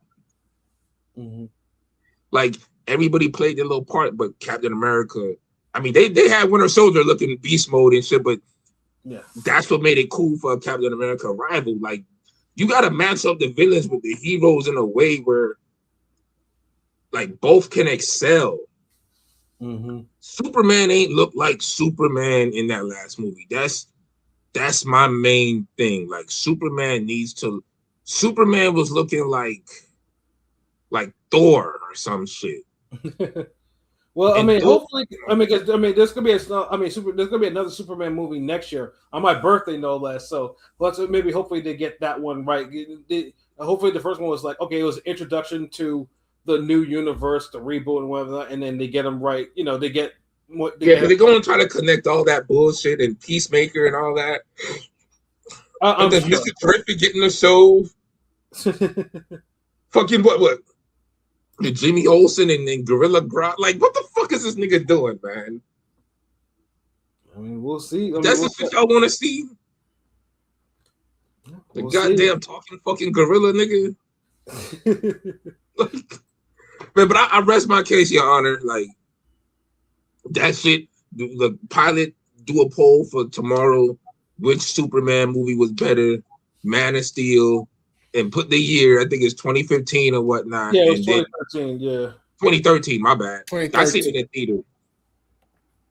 Put that and then put the Superman, whatever the bullshit that shit's called, in the year. Niggas can see somebody send it verbatim tomorrow. I'm not gonna remember it. Just somebody send me whatever. Yeah, of course, nigga. Like, but yeah, that's the plan, because this nigga King P talking foolishness. We'll see though. But I mean, I like both Superman movies, so it's whatever. But you know, you really like this second one, Pat? Like, honestly, like really, like real quick, like why? Just give me that why. What was it? Wait, 1 through 10 and why? That's it. Then you could go. Yeah, no, it's not better than Man of Steel. Like I told you before, Man of Steel was a 10 to me. This one was probably in the 8 range for me. 8? Nigga, you serious? This is more like a 4, 5, or 6. Like maybe out of here. God damn. This is like, nigga, dude. I tell you what. The first Joker movie was better than this shit, nigga. and remember we talked about that, and I was like, yeah, that's cool. It's not the classic niggas is thinking it is, but it's cool. Like I really liked the first Joker. So I mean, yeah, the first Joker movie better than this goddamn Superman. Like, yeah, like this shit ain't no nigga said a 4th nigga. Man, just end this shit, because good show, everyone. Like I said, great show, man. Yeah, definitely a great show, man. So yeah, no, okay, look out for the poll tomorrow, because it'll be interesting. Because most likely next week or whatever, we'll talk about the results from that. If it goes a certain way, if it's overwhelming or it's even or whatnot, though. But yeah, for myself, Pat Scorpio doing a representer. For LB Shakur, the God, the GOAT artist, for King P. Bodega, and for Conscious Pilot, this has been another wonderful episode of Real Talk, where as always, if shit's real, we talk about it. So until next time, peace. Yeah.